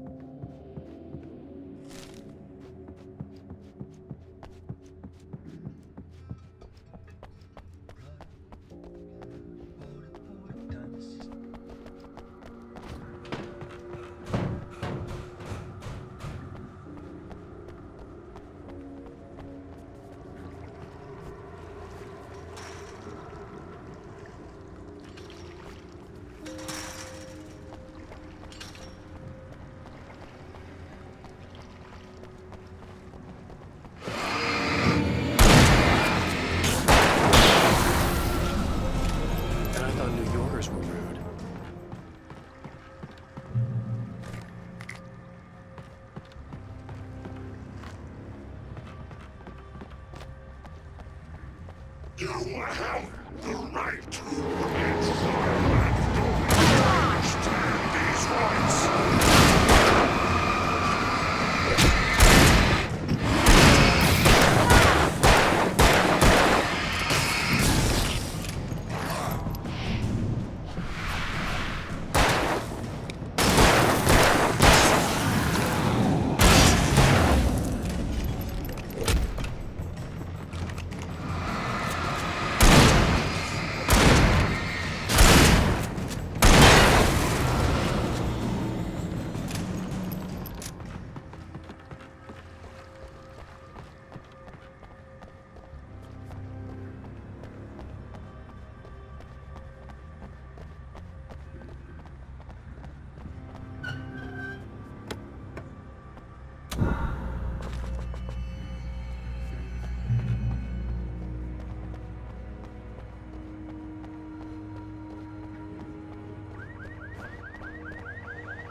Wait, over here! There's light!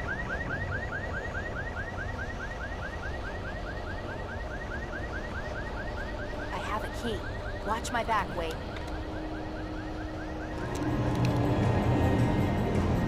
It's an ambush.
Wait, over here! There's light!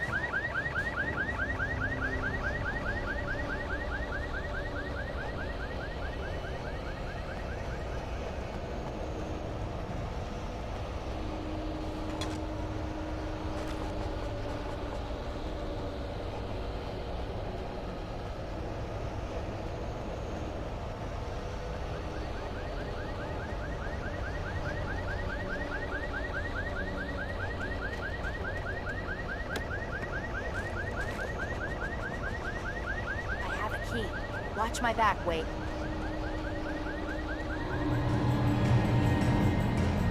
It's an ambush.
Let's go, Wake.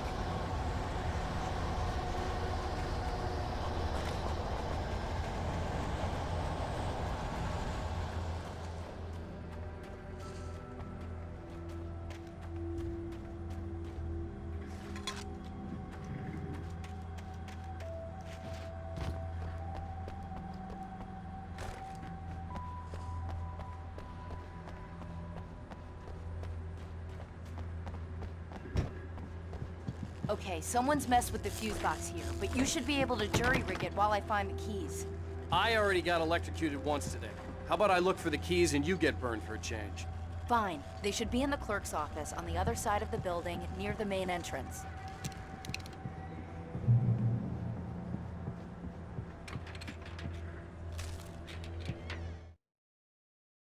The darkness that wore Barbara Jagger's face was furious. The story in the manuscript had been making it stronger all the time, but now the light had set the writer free and hurt it, weakened it. It was only a matter of days before the dark presence would be strong again, but meanwhile, it would be difficult to recapture the writer.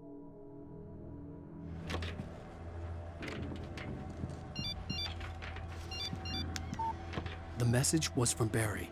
He was getting worried at the station. He wanted us to hurry.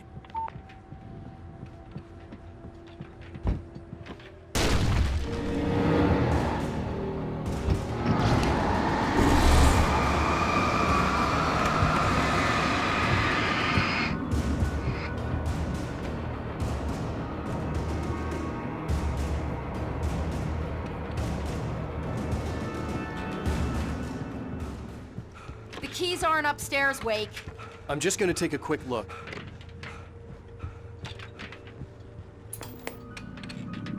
Freedom.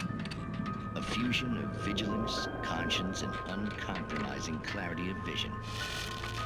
A need so fundamental, it permeates our very being. And yet, a man may be brought to his knees in a single heartbeat. In Night Springs. Tonight's episode, taken in his prime. For young Manny, the night hasn't been kind. He's a marked man, selected for a lifetime of servitude after answering an ad in the newspaper. But first, a little field surgery is required. Well, well, look what I found. Ah, please, no! Yeah, I think you're just about ready for it. Best if you don't resist this, kid. We gotta beat it out of you. What? I don't understand. What did I do? I just wanted to get a job in the service industry. Wow, you're gonna serve all right. No! Ah, please! Ah! There it is. It's coming out now. Right between the self-esteem and the childhood traumas. What are you doing to me? It's Harmon. There, I got it. Believe me, kid, this free will thing is more trouble than it's worth.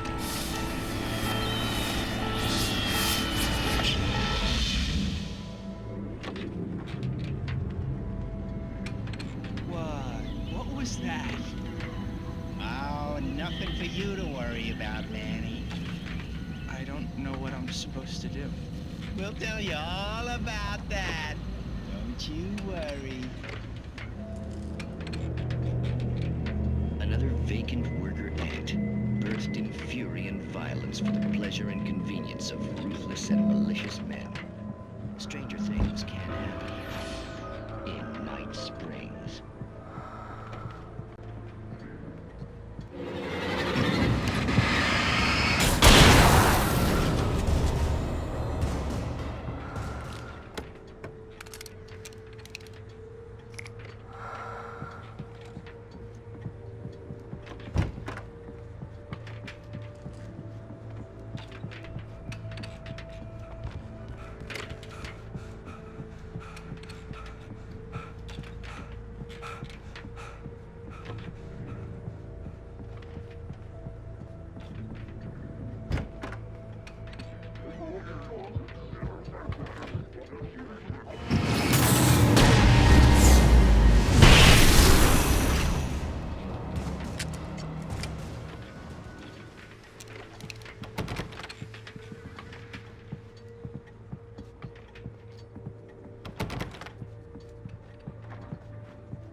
Okay, Sheriff, I got the keys.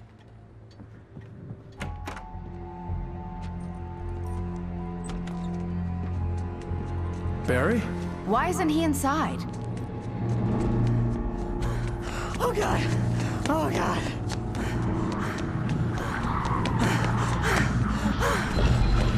Barry! Look out! Barry, move!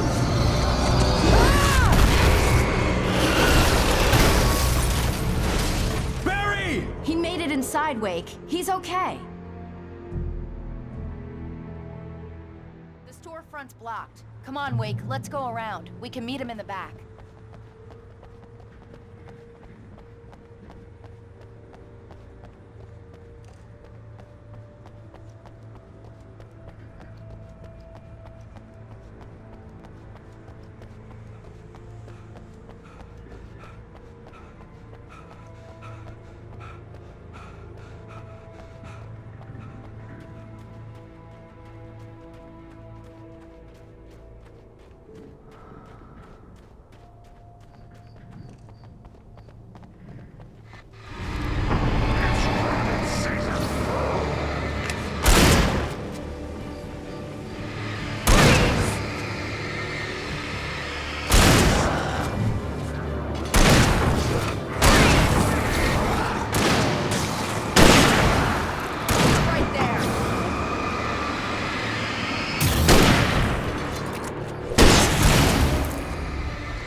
We can make it through the bookstore. Hey, Wheeler should be waiting for us in the backyard. Keep it the hell down or I'll call the sheriff. Oh, hi, Doc. I've got it. Don't worry about it. Sarah, about time somebody showed up. All this shooting in the air is idiotic. One of these days they'll kill somebody. And over Deerfest. I know. Go back to bed. He's got a point, Wake. Look, this town can't take this. It's me they want. The sooner I get out of here, the sooner you can all get back to life as usual. I hope you're right. Come on, let me get this door open. Wait, you got the keys to the bookstore? Perks of being the sheriff. A girl needs to get around.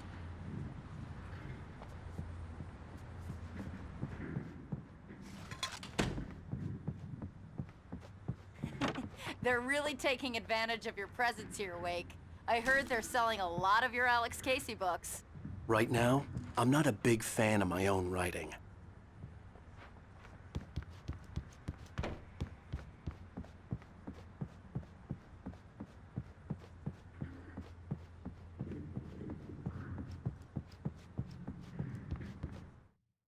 Cynthia Weaver worked hard, following her obsessive rituals, sometimes fighting them, always giving in to them in the end. She haunted the halls of Bright Falls' abandoned power plant. She marked her caches with light-sensitive paint that could only be seen by eyes that had been touched by darkness and saved by light like she'd been. She was preparing defenses and supply lines for the war she knew would come. The war between the forces of light and darkness.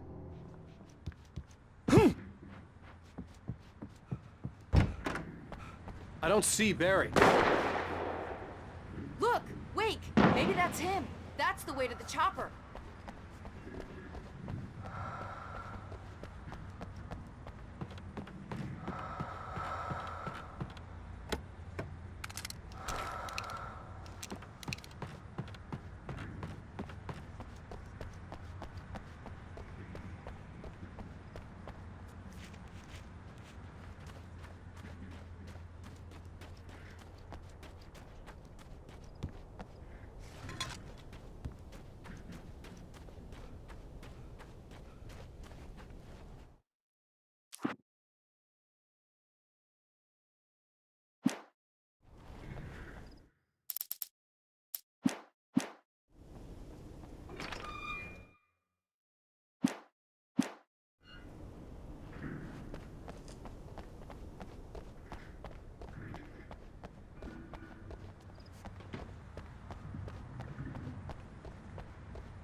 Barry got back to his feet inside the Bright Falls General Store and dusted himself off. Right next to the cans of baked beans was a locked case filled with flare guns, and yet here was a conveniently placed barrel of crowbars. Barry's smile widened as he realized that this was the classic movie scene where the hero had to gear up and arm himself to the teeth. Barry threw himself into the role.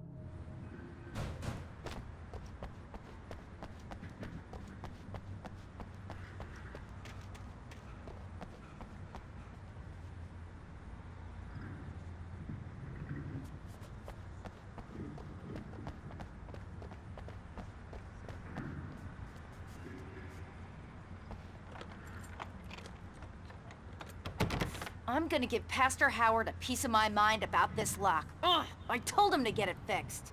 Here they come. Labor. Let's take a break.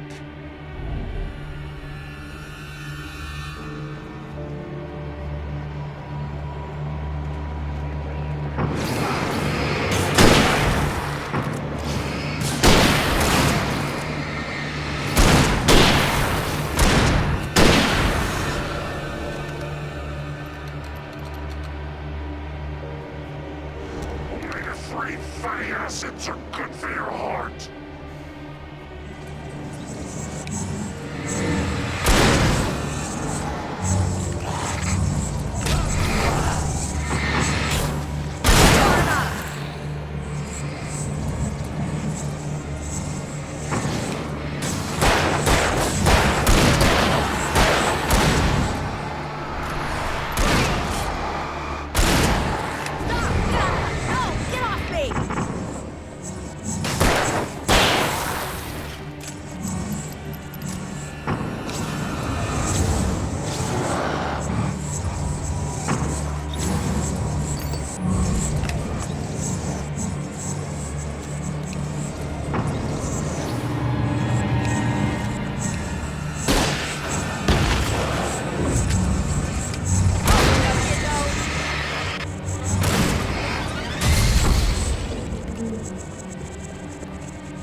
Okay, it's open. Let's go, Wake.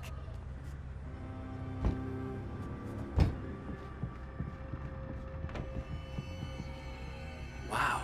We keep them lit all night long on the night before Deerfest. Why? Well, it's tradition.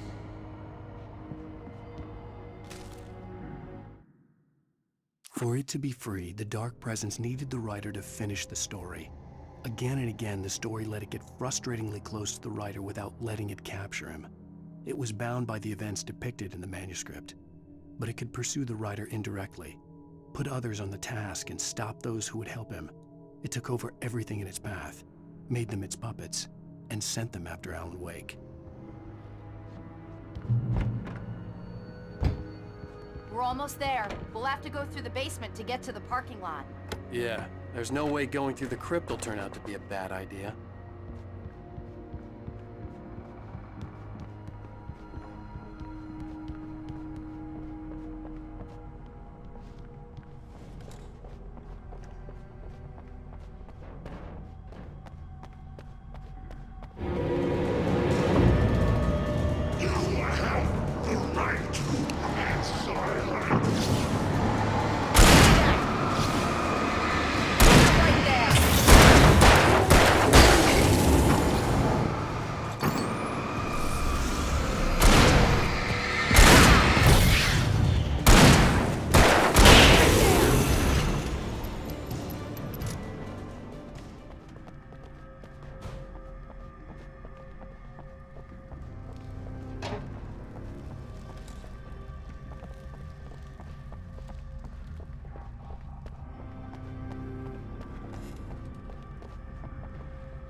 Did you call 911?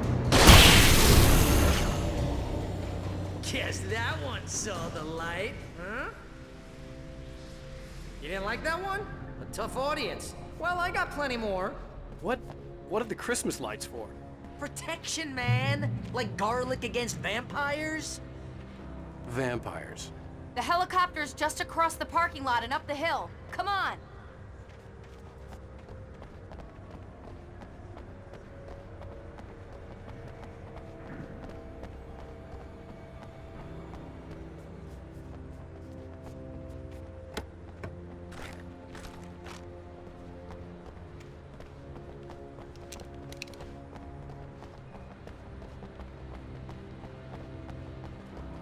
The Bright Falls General Store is now my favorite place in the entire world.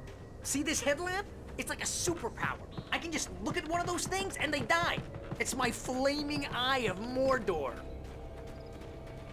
I wish I didn't say that. Yeah. Hey, I want a headlamp. Last one. Bastard. Alice had screamed until she had no voice left to scream. Around her, the darkness was alive. It was cold and wet and malevolent and without end. She was a prisoner, trapped in the dark place. The terror would have burned her mind out, but one thing made her hang on. She could sense Alan in the dark. She could hear him. She could see the words he was writing as flickering shadows. He sensed her too.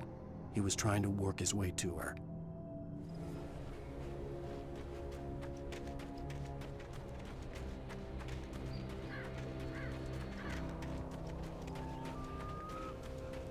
Someone throws a damn school bus at your head and you're about to take a helicopter ride with someone who may or may not have a pilot's license, you're cleared for departure to Night Springs.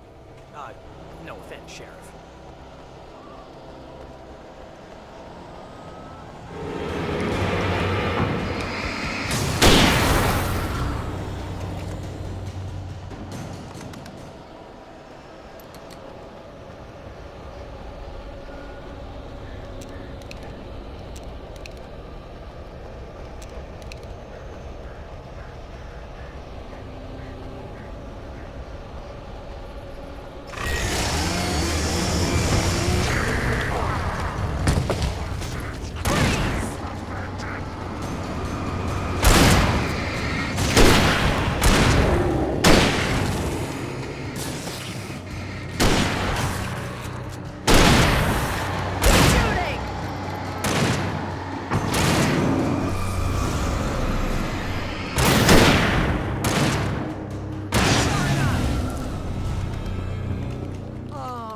Get used to this.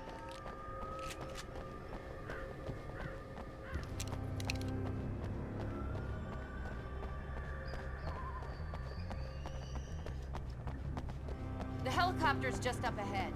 I'll need a while to prep for takeoff. Don't take too long. I want to get out of here.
Just get me to Weaver, Sheriff. You're taking a big chance on a local crazy lady, Al. I hope you're right about her, or we can kiss this town goodbye.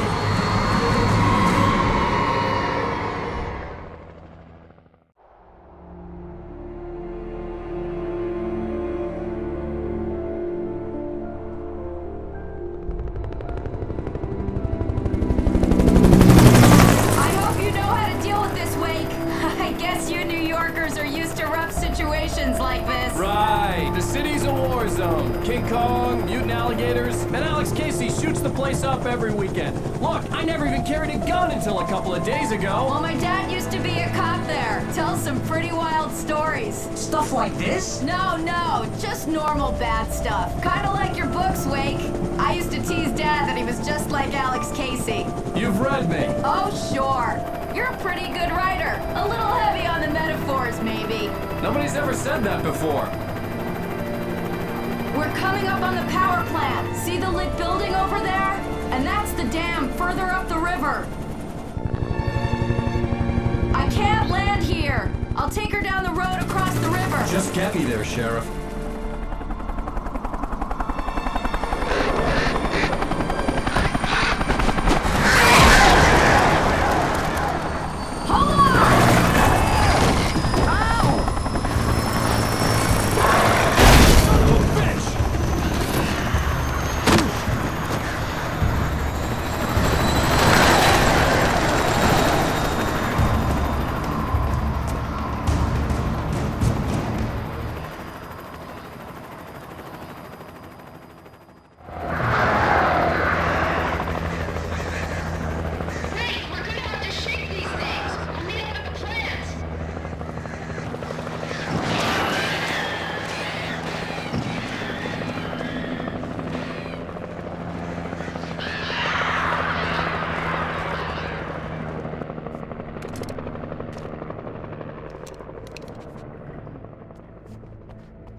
And here's a new song from a band that they always remind me of our local rock legends, the Old Gods. I couldn't tell you why. I guess it's just, one of those things. Anyway, here's Poets of the Fall and their latest single, War. This is good war.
power plant glowed in the night.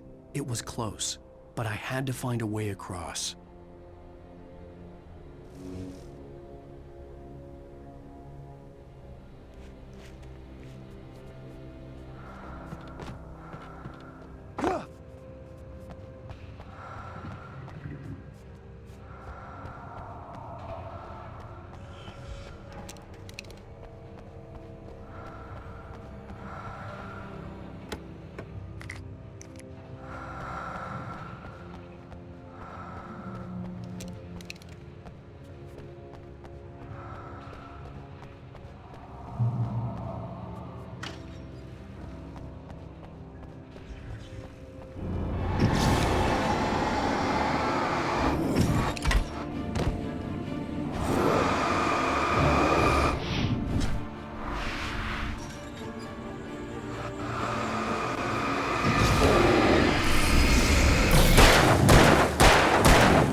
Making her way through the water pipe alone, Cynthia was angry at the rider. Foolish young man, taking unnecessary risks. And the way he broke the rules. Didn't he understand what was at stake? Since the terrible days in the 70s, she hadn't wavered once, as hard as it had been. She was tired of protecting the town all these long years, and now only wanted to rest.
The story I had written in the cabin had come true. Touched by the dark presence, I had written a horror story, but the end was still missing. The story was incomplete, and the last unfinished page of the manuscript still sat in the typewriter in the cabin study. If I could get back there, if I could read the page, then I could write my own ending to this story and save Alice.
Or butterflies that dream of being men.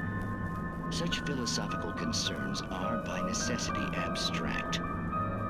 And yet, some of us can find concrete proof of the nature of our existence in Night Springs.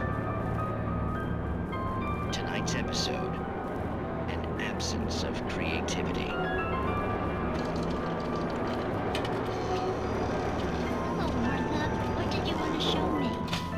Lydia, thank God you're here. Please, it's in the basement.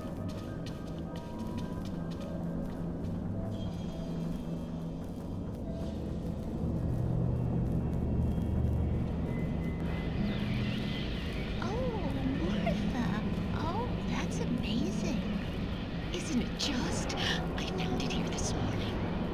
It's like it isn't there, but oh, I can't look straight at it. I'm sorry. How did you get here? Well, I'm trying to work. Did you put this thing here? In a way. To be more precise, I put everything here but that. Really? But what is it? Oh, I guess the temptation is to call it a hole, but it's really an absence, a profound lack of reality. In Martha's basement? Yes, I was doing so well, too. I came up with 2 old ladies and put something really weird in the basement. It was a great start. I'm completely blocked now. I can't imagine what I was up to. Well, surely it's just an ordinary basement. Is it? Why did you call your friend here, then? Well, I don't know. Oh, well. Couldn't you just ignore it? Oh, no, I couldn't do that. It would probably turn into a plot hole. Might be one already. Could sink the whole enterprise. Oh my. Listen, ladies, not to be rude, but I'm really not at all sure where I'm going with this, and you're just not helping. You should just go back upstairs for a cup of coffee while I try to figure out what I'm up to. Well, if you think that's best. Maybe I should just stop here. Or is that too moronic? Is that too moronic?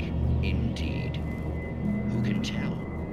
It's a fine line between the stupid and the sublime. Night springs.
I recognized the logo on the power plant sign.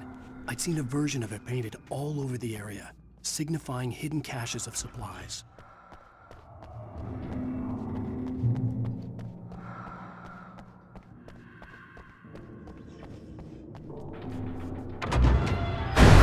Hold it right there! Miss Weaver! Cynthia! I'm a friend! Prove it! You knew Zane! Thomas Zane! You're the Lady of the Light in the song! You can help me! About time!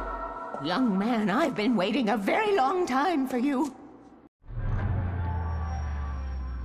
It's in the well-lit room. Excuse me? What you'll need to drive the darkness back. The well-lit room is at the dam. I built the room to keep it safe. Will it help me find Alice? Will it get me back to the cabin? Fine, let's go. I can get my friends to come back with the helicopter. Oh, we won't go outside. Never at night. That's rule number 1. You've been breaking the rules, young man, and where has that gotten us, No, I have a secret route, a lit route, an old water pipe. Something was damaged at the transformer yard. It's draining all the reserve power. Without it, the pipe will go dark. The power to the yard must be cut. Let me guess. You want me to do it? Young man, you're the one who likes to break the rules. I can't be outside in the dark. The kill switch is outside.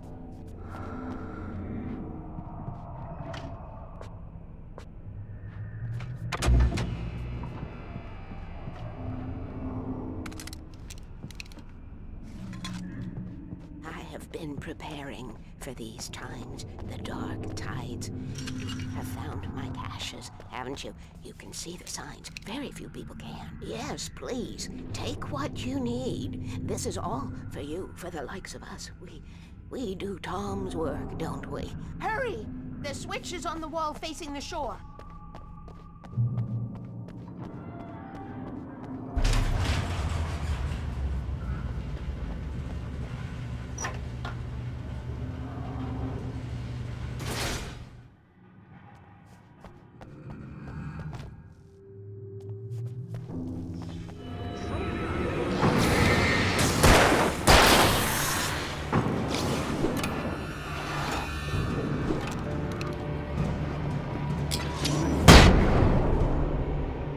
Weaver had sent me to cut the power to the transformer yard.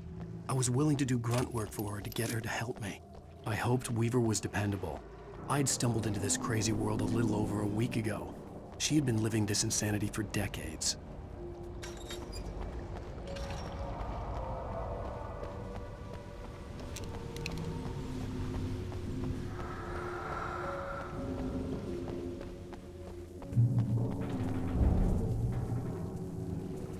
I could see the kill switch that would cut the power to the transformer yard. Now I had to find a way to reach it.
Designs these things.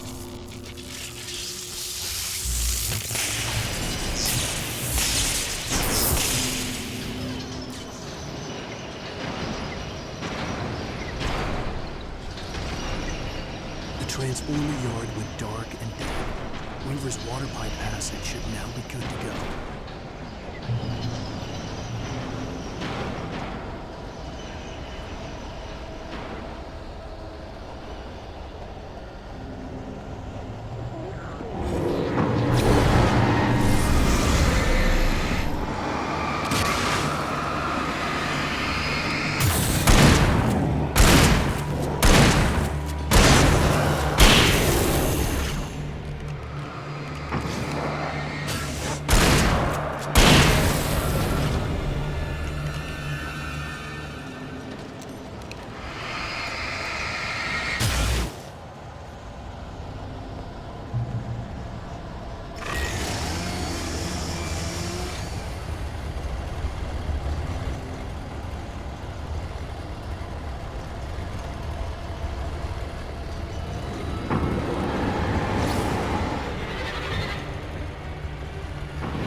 This way, young man. Follow me.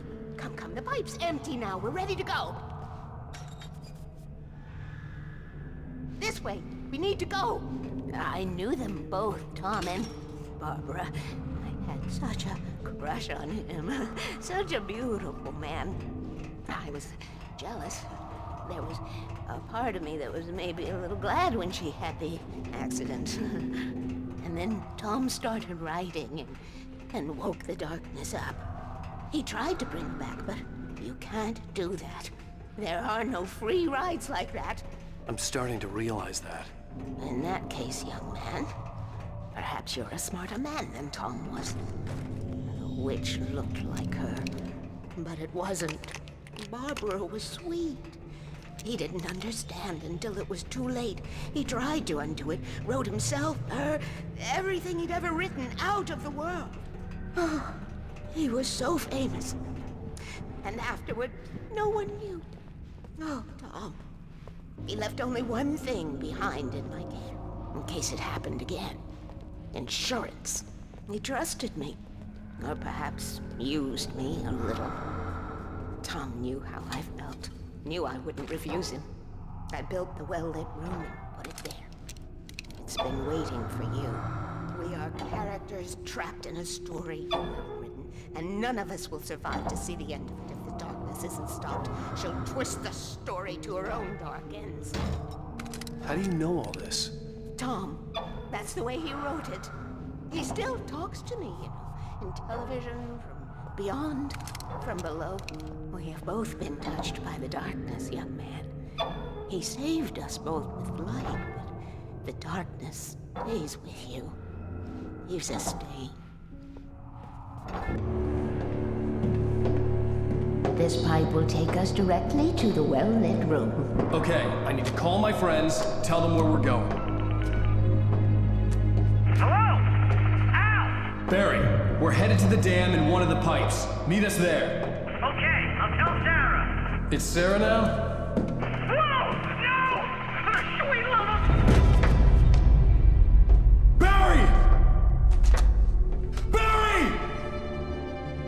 gotta go see if they're okay. They're probably dead. You must reach the well-lit room. This is no time to be a selfish idiot. That's my best friend!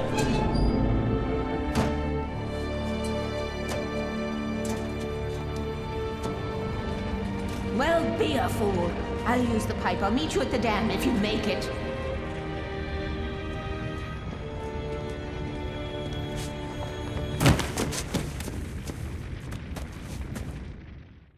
At least I didn't have to worry about her. She knew how to stay safe.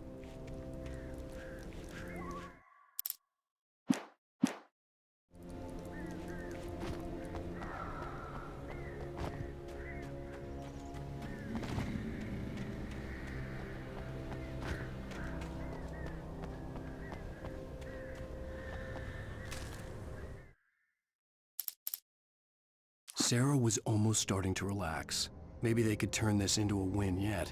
Suddenly, there was a piercing sound, like a table saw gone wild, as 100 birds made out of shadows swarmed into the rotor. The chopper bucked wildly and the board lit up, telling her what she already knew. They were going down. Barry Wheeler screamed next to her.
Sarah!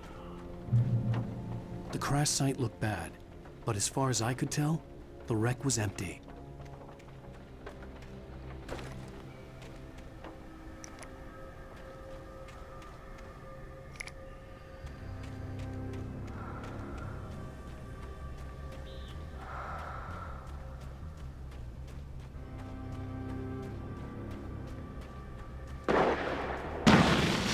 Barry!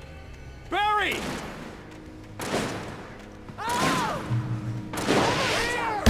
Hang in there, I'm coming!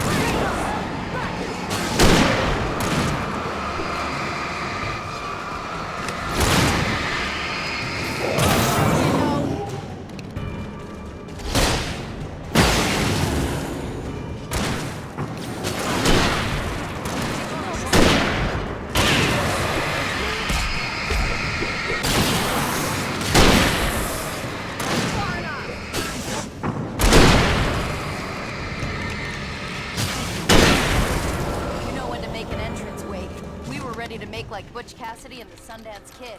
I have a different ending in mind. Yeah, I'm fine. Thanks for asking. I knew you'd be all right. How's that? The flaming eye of Mordor? Laugh it up, funny man. Didn't we have somewhere to go? Weaver will meet us at the dam.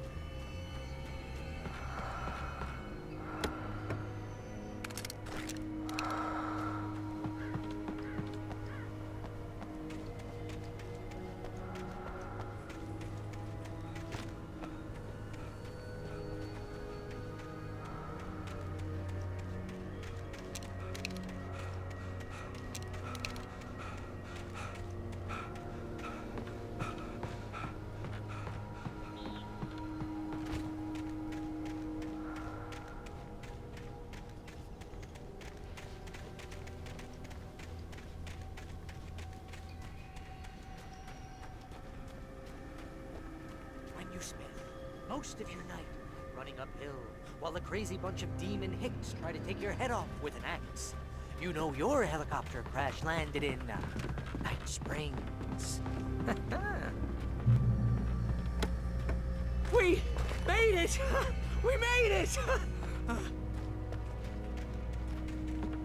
Oh, I should have kept that gym membership. You see those lights? That's the elevator we need to take.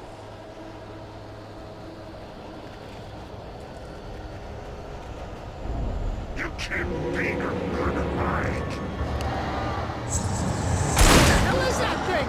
It's everywhere! Oh crap, there's more than one of them! Nothing moves like that. It's impossible. Ah! Al! Do something!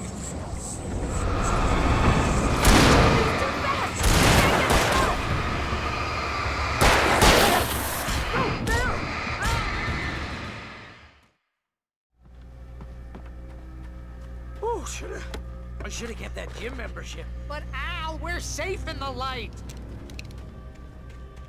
Oh, I should have kept that. You see gym those membership. lights? That's the elevator we need to take.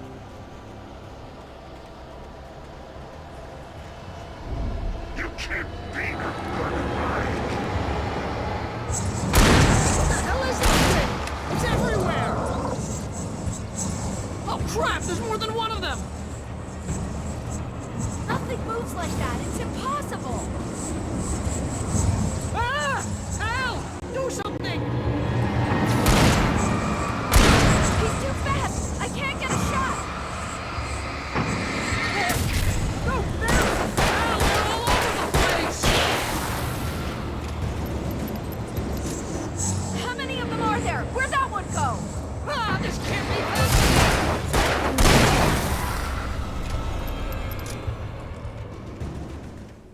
Was that it? Are we safe? That was... wow. I think we're okay. Hey, Al, I got a bad feeling. Let's keep our eyes open.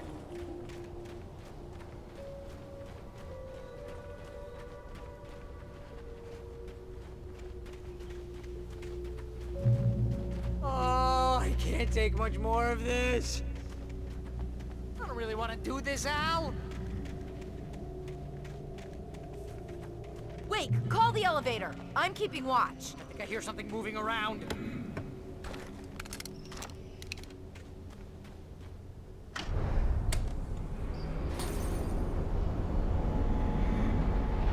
Heads up! Here they come! Oh no! Oh no! They're coming! We have to hold them off!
We're almost there. There's an entrance into the dam at the top. What's the plan, Wake? Well, Weaver's crazy, but she's got something Zane left behind. Something to fix this. Gee, could you be a little more vague? Thomas Zane? Seriously? Might as well be Paul Bunyan or Bigfoot. Yeah, well, he was real.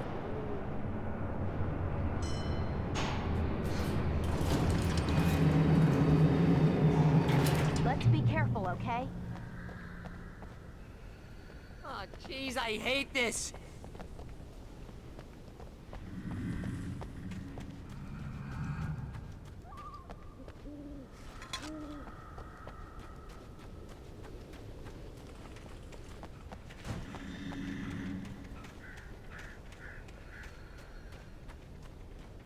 Okay, Wake. There's a button over there that opens the door. I think something's broken. Hold the button down so we can get in.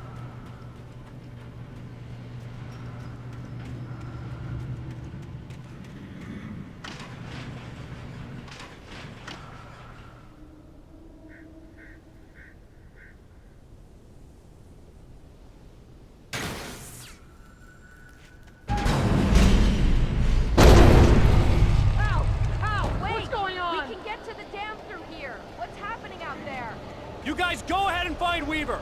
She should be in the dam now. I'll have to make it alone through the top. Okay, wait. Good luck. Don't get yourself killed. Ow! Please be careful. I'll take good care of Barry, Wade. You just look after yourself.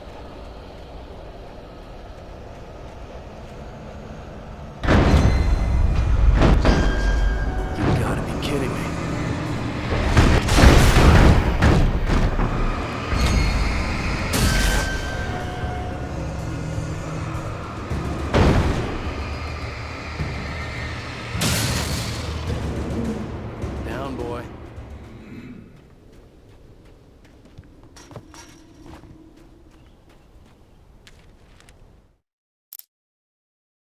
Thomas Zane knew he had to remove all that had made this horror possible, including himself. That was the only way to banish the dark presence he had unleashed and now looked at him through the eyes of his dead love. But he also knew that despite his best efforts, it might someday return. So even as he wrote himself and his work out of existence, he added a loophole as insurance, an exception to the rule. Anything of his stored in a shoebox would remain.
I was ridiculously outnumbered. The searchlight could reveal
foolish chance to take. Don't worry about the noise. We're safe here. I have looked after the well-lit room for many, many years now. There is no shadow in the well-lit room. The power is fail-safe, and all the bulbs are numbered and changed regularly based on their make and model. Right.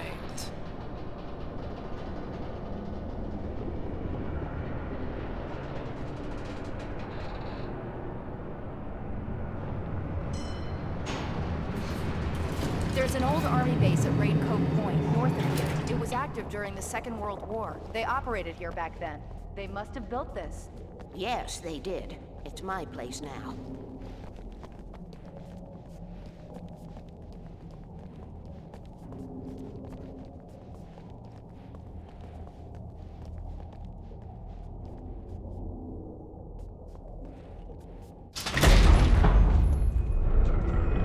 Take it, and I won't need to worry about the room anymore, because 6 and 33 and 118 need changing soon, and I don't want to climb up the ladder to change them because it's very late, and I'm tired.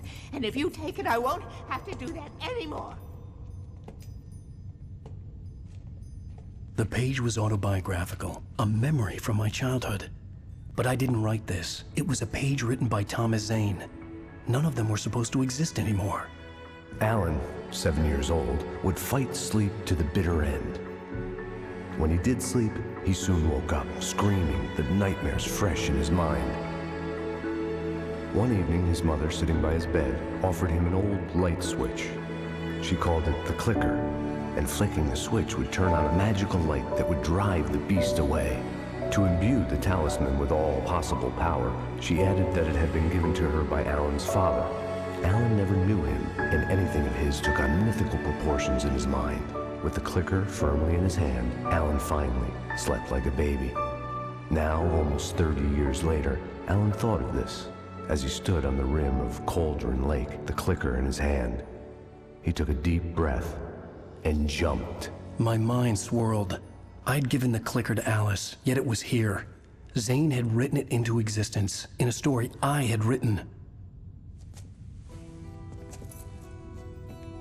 I can get to her now. I can finish this.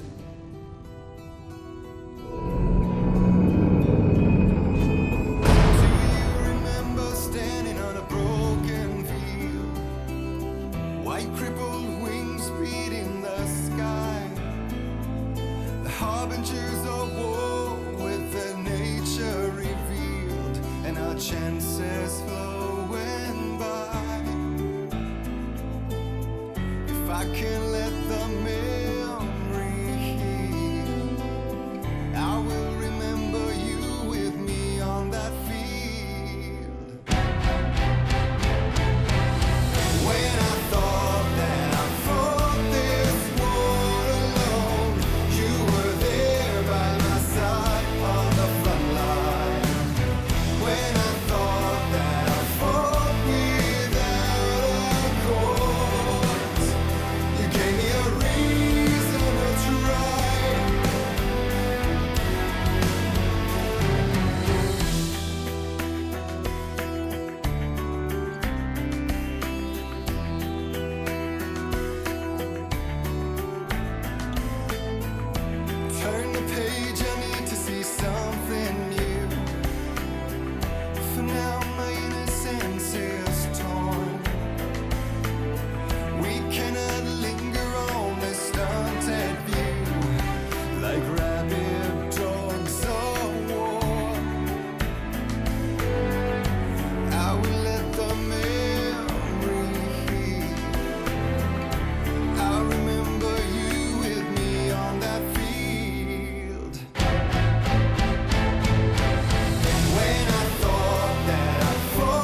loosely on Alan Wake. I wrote a horror story that has come true. Thomas Zane did the same in the 70s. You will go no further. If I continue like the Dark Presence wants me to, the story I'm writing won't save Alice. It's a horror story. No one will survive. You knew Zane! Thomas Zane! You're the Lady of the Light in the song! He left something behind to help me. The clicker. Alan thought of this as he stood on the rim of Cauldron Lake, the clicker in his hand. He took a deep breath and jumped. I can get to her now. I can finish this.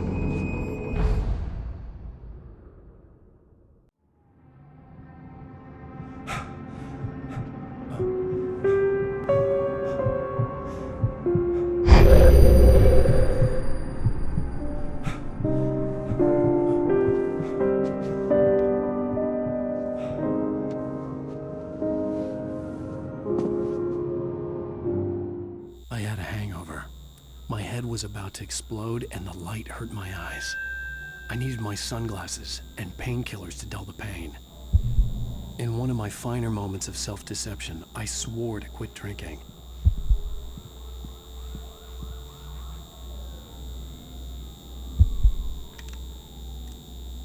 The sunglasses made the world look bearable.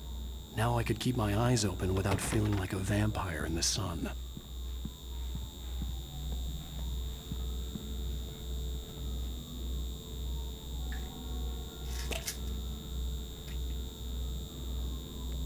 The pills worked fast.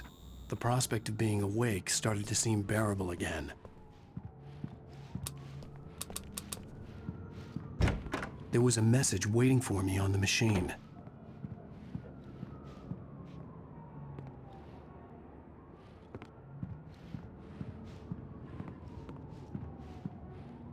You have one new message. Al!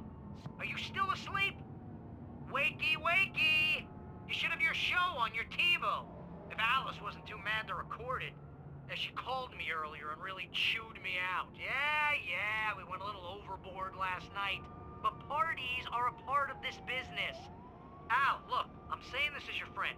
She's not doing your career any favors by trying to run your life like that, okay? I'll talk to you later, Al. Watch the show.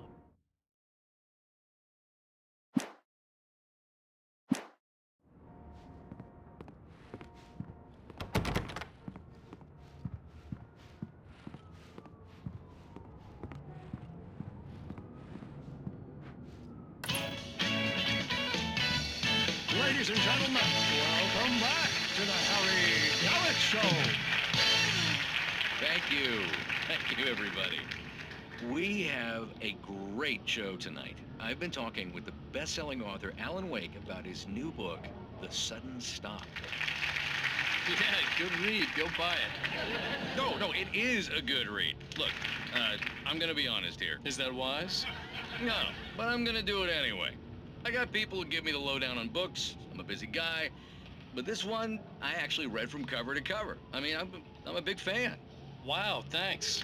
Now, this might be a spoiler for those who haven't read the book yet. Based on the sales figures, the 2 people out there who haven't read the book yet. But this last book is all about the death of the main character, the hard-boiled New York detective, Alex Casey. Now, there's been a lot of outrage about this. Why the hell did you kill Casey? What the hell were you thinking, man? Good riddance. No, seriously though. 7 years and 6 books is a long time. He was a gloomy guy to spend all your working hours with, and it was a good run. But it's time to explore new things. My next book will be a departure from the old for me. You selfish bastard, always thinking of yourself. Well, you've certainly given us a lot of entertainment over the years. And now that you mention it, Casey was a gloomy guy. Never had much luck with his love life with the ladies. Was that autobiographical in any way? Yeah, no kidding. Casey's lady friends tended to die on him. With Casey, it was all about his pain. No, nothing autobiographical about that. I'm a happily married man. My wife is my muse. Well, congratulations. That's great to hear. So, how's the publicity tour been treating you? Good. Great. But I gotta say, I'm glad to be back home in New York. Well, you've certainly been on the news a lot lately. Lots of parties and, you got into a fight with some paparazzi. Oh, man. Well, that guy was really in my face. I lost my temper. I know that wasn't cool. You are famous for that temper. Well, I did also write several books. Well, your latest novel is called The Sudden Stop, and it's in bookstores now. Go get it. That means the two of you out there who haven't bought it yet. Ladies and gentlemen, that's all we have for you tonight. I want to thank all our guests for the evening. Alan Wake, Sam Lake. Once more, do the face for us, Sam. There we go. And our musical guests, Poets of the Fall. Thank you. At least I'd been funny. I told myself I could live with that. Hey, honey. You watch the show? I didn't say anything stupid, if that's what you want to know. Okay, Grumpy. You want an aspirin or something? Are you going to start with me about drinking now? You know what? Go back to sleep, Alan.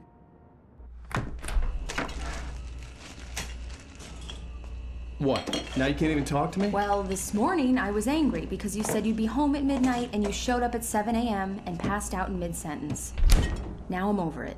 Are you angry? This goddamn tour. It's gotten out of hand. Oh, honey. It's almost over, right? We can get back to normal. Then you can start writing again. I'm sorry, honey. Alan, you're not thinking straight. Just take a shower and go back to bed, huh? Yeah, you're right, honey. I'm sorry. Once this is over, let's go away together. A vacation. Just you and me. Some peace and quiet.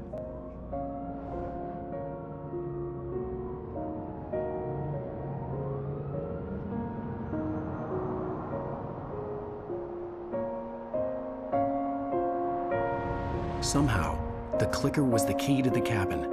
I had to return to Cauldron Lake to save Alice.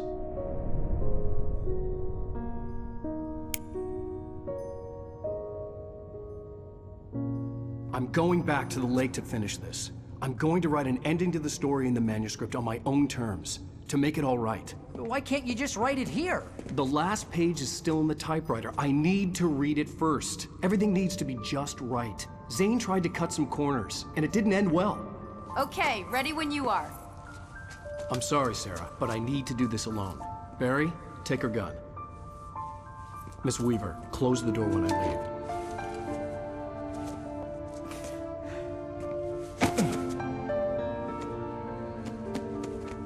Good luck, Al. See you later.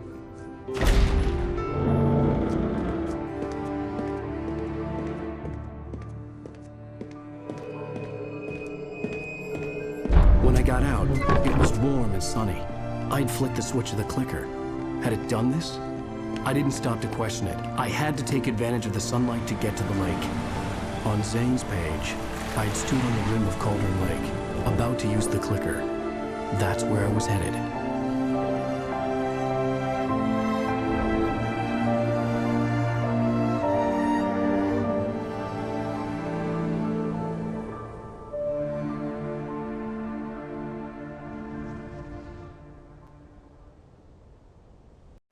Alone, in daylight, surrounded by the beauty of the Pacific Northwest landscape.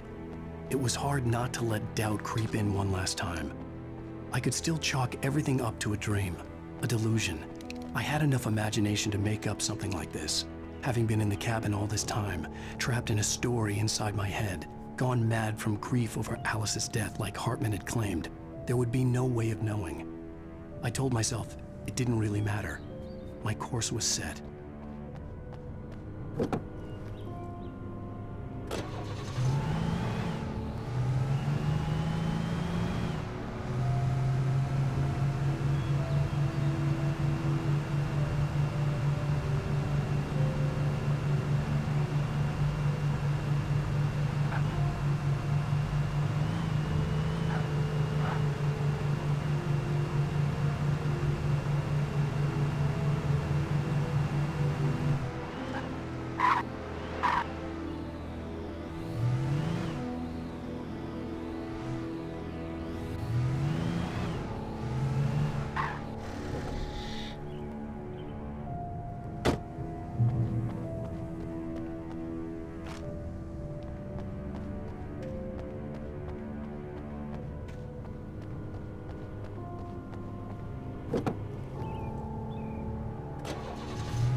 The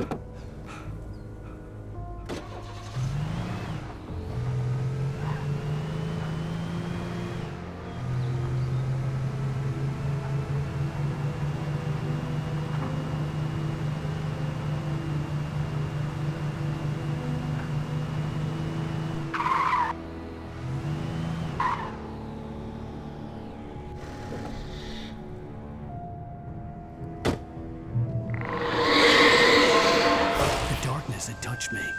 There was a link between us, always would be. I could feel its presence again, getting closer.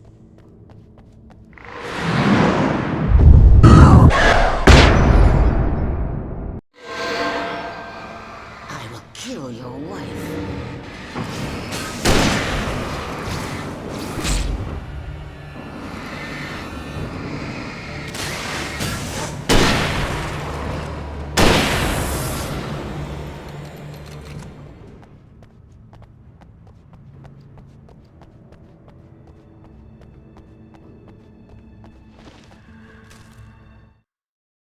The dark presence was no longer trying to capture the writer so he could create the ending it wanted.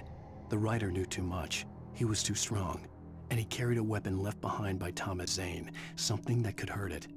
Now, the darkness was doing everything in its power to simply stop the writer from ever reaching Cauldron Lake and the dark place it came from.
This had obviously been the room where Agent Nightingale had stayed when he hadn't been busy harassing me.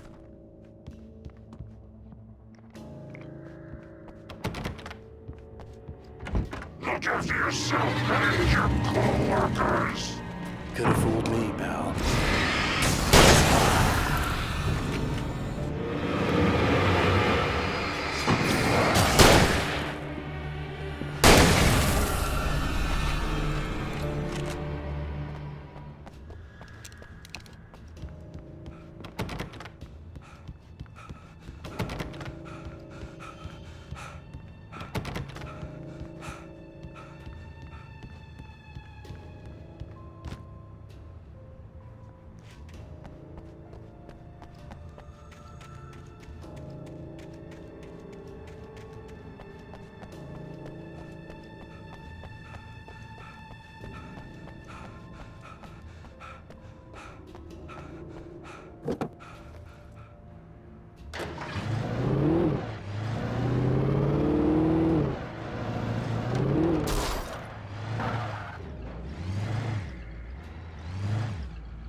The bottom of Cauldron Lake was a graveyard of things the lake had claimed in one way or another over the decades. The Dark Presence brought them up in its wake, scattering the rotten waterlogged hull of an old boat here, the remains of a long-ago crashed airplane there, trees shattered under the impacts. The earth groaned. It didn't even notice.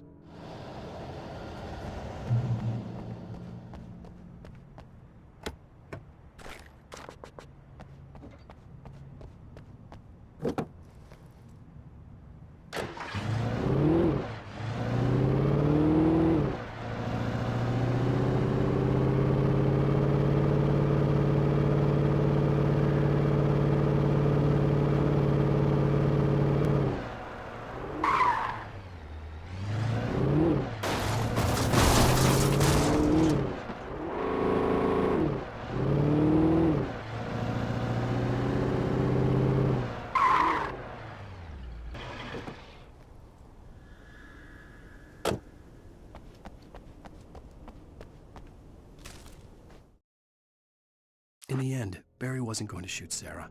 They both knew that. Once she had no chance of catching up to Wake, Barry gave up the gun and sat down on the floor, shielding his face from the merciless glare of the well-lit room. "I don't think I'm ever going to see him again," he said in a weak voice. Sarah didn't have it in her to be mad at him. Besides, he was probably right.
Zane cut its heart out, but it didn't die. The thing that wore Barbara's face kept crooning sweet nothings sugar-laced with poison. He put on the suit, untied the monster from the chair. The thing in his arms thrashed weakly, but he held fast.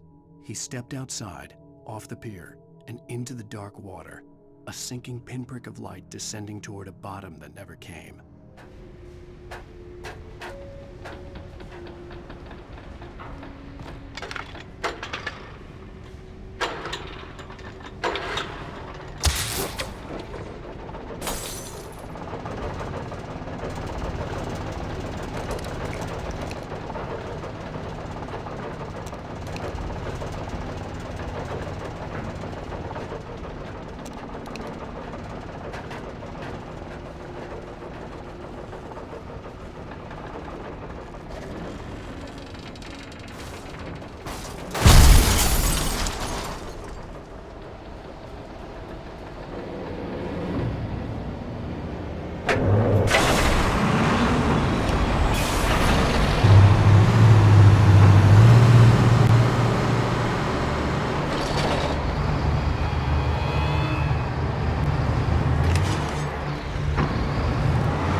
When I told Barry my plan back in the well-lit room, I'd acted as if I knew what I was doing.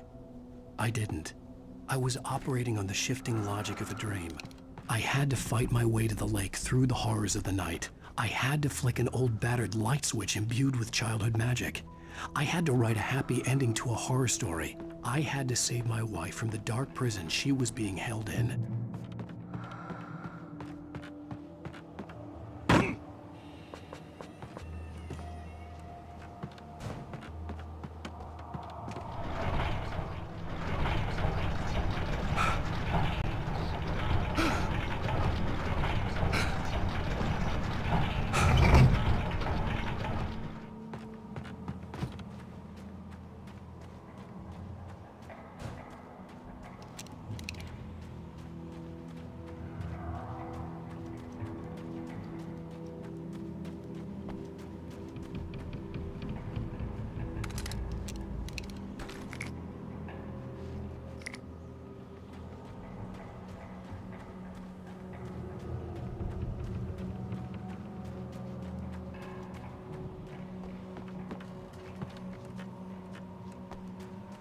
I will never give her to you.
The dark place I found myself in was unlike anything I could ever have imagined.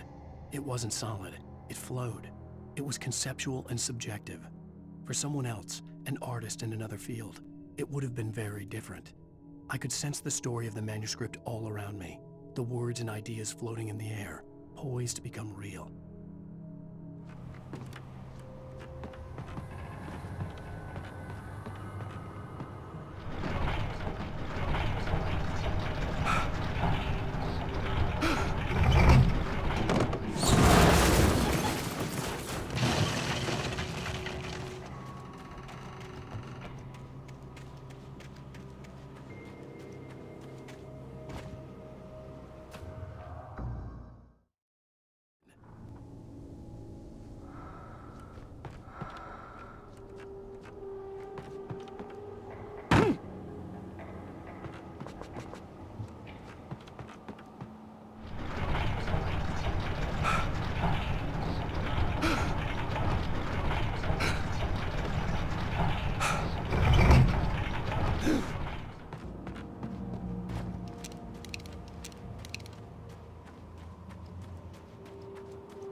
I will never give her to you.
could see Mirror Peak in the distance.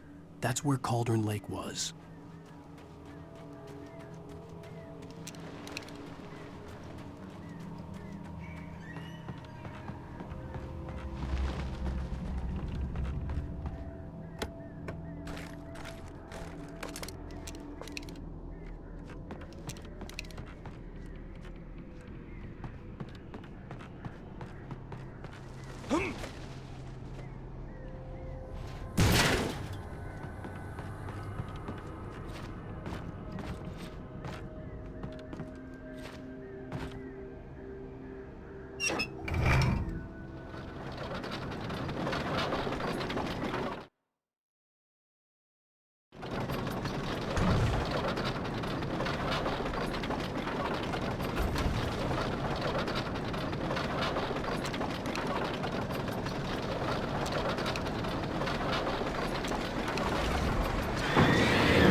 After Zane had gone, I stood alone in the shifting dream that was the dark place. I had to find a way to the cabin. I'd written myself a way through this place in the manuscript. I followed the idea of a path. I'd written myself across the ocean that blocked my way, and with that, there was a bridge to the island beyond. The idea of the cabin flickered in the underwater darkness. I willed the cabin to be real, and it was.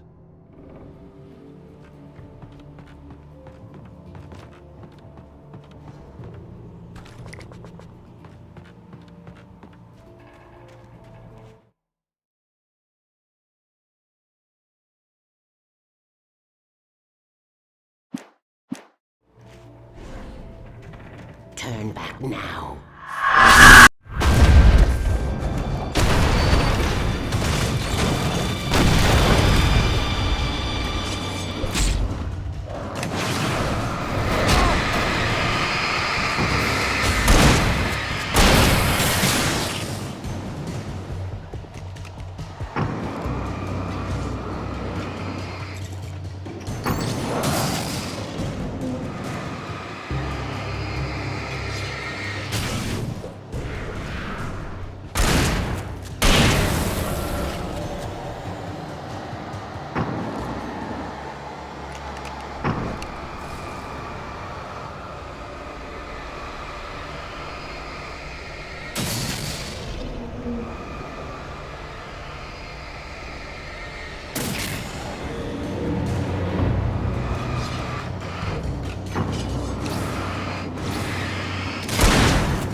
Do as you're told.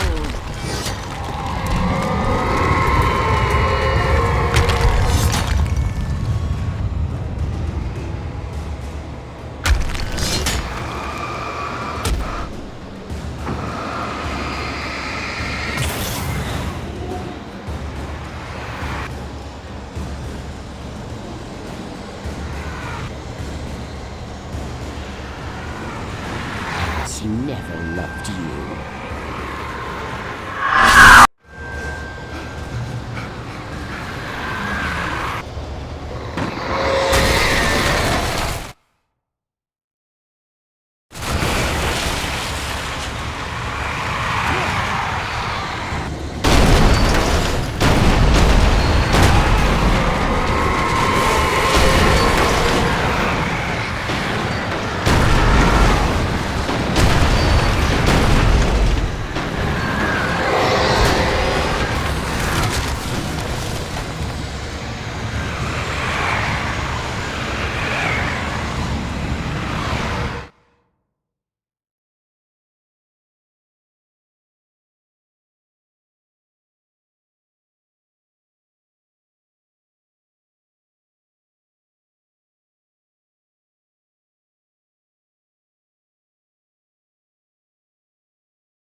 You're making so.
Baby, you were having a bad dream. It was just another nightmare. No.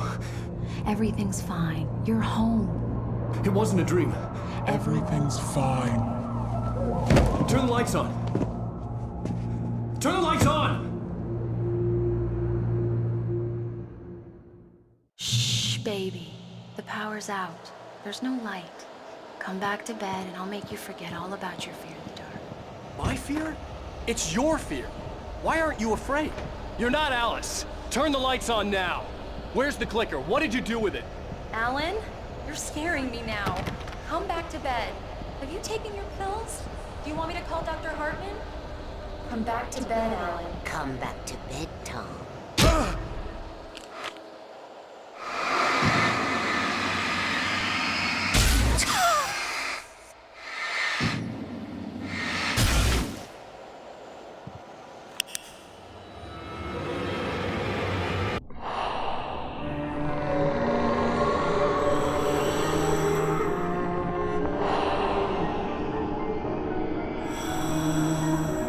You must find your way to the cabin.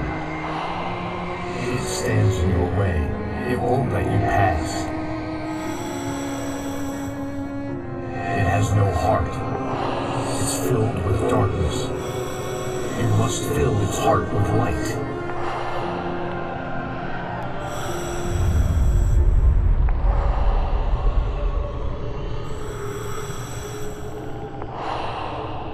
Don't mind him. He's Mr. Scott. Your friends will meet him when you're gone.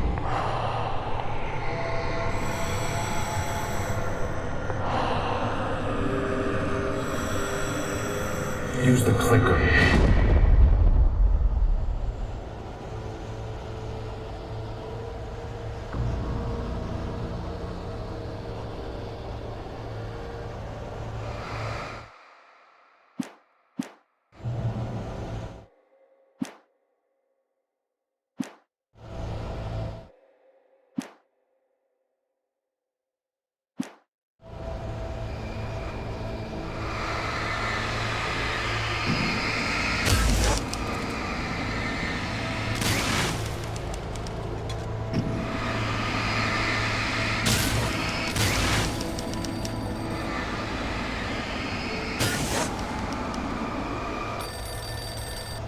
Followed the idea of a path.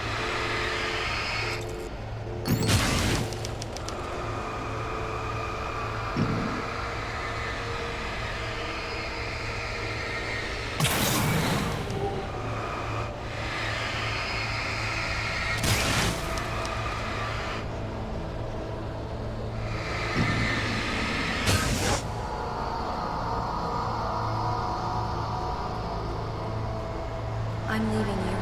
What? I'm leaving you, Alan. I met someone. I'm in love with someone else. Alice? No, what are you saying? You can't... You don't love me, Alan. How could you? You don't even love yourself. All you do is torture yourself with work you can't do anymore. No, I love you more than anything in the world. You're my muse. I'm not. Who are you? What have you done with my Alice? Alan! What are you doing?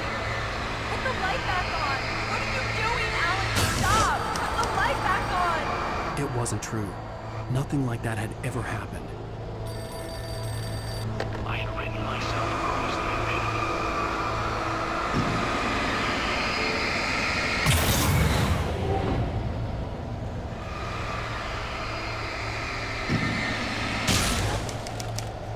You're not my Barbara. Tom, let me go. I promise to be good. Please, untie me, you naughty boy. I will help you write your masterpiece. I will love you forever. No, you're not Barbara Jagger. I made a terrible mistake. I should have never written you back. You came back wrong. Your heart is filled with darkness. Put that knife away, Thomas. Put it down. Heart is filled with darkness. I'll cut it out. I'll take you back to the depths of caveland.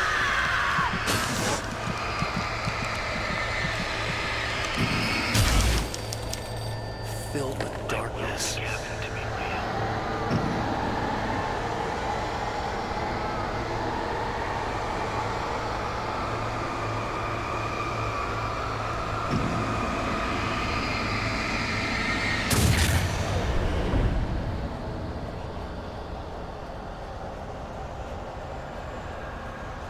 Get away from me, you hag! Where am I? Let me go! Alice! I'm coming! Your husband refused to do as he was told. All he had to do was write what I wanted him to write. Now it's too late. It's his fault. You'll stay here forever.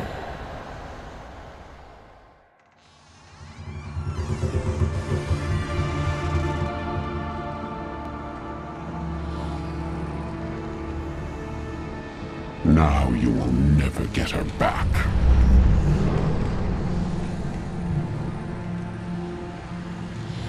I am much older than you. Older than your first work of art. I will find a new face to wear. Someone else to dream me free.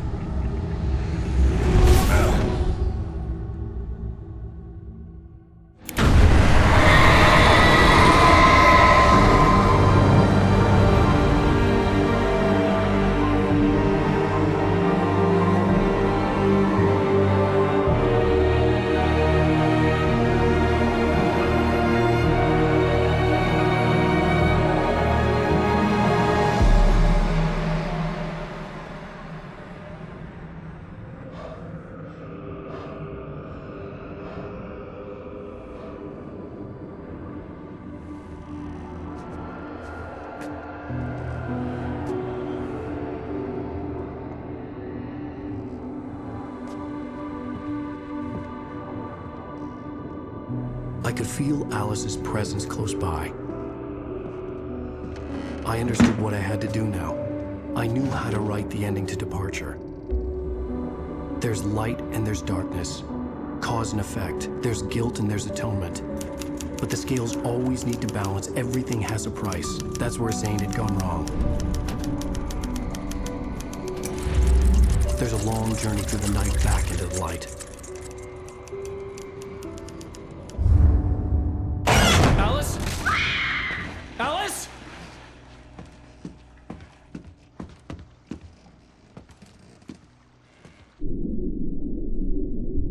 Oh no!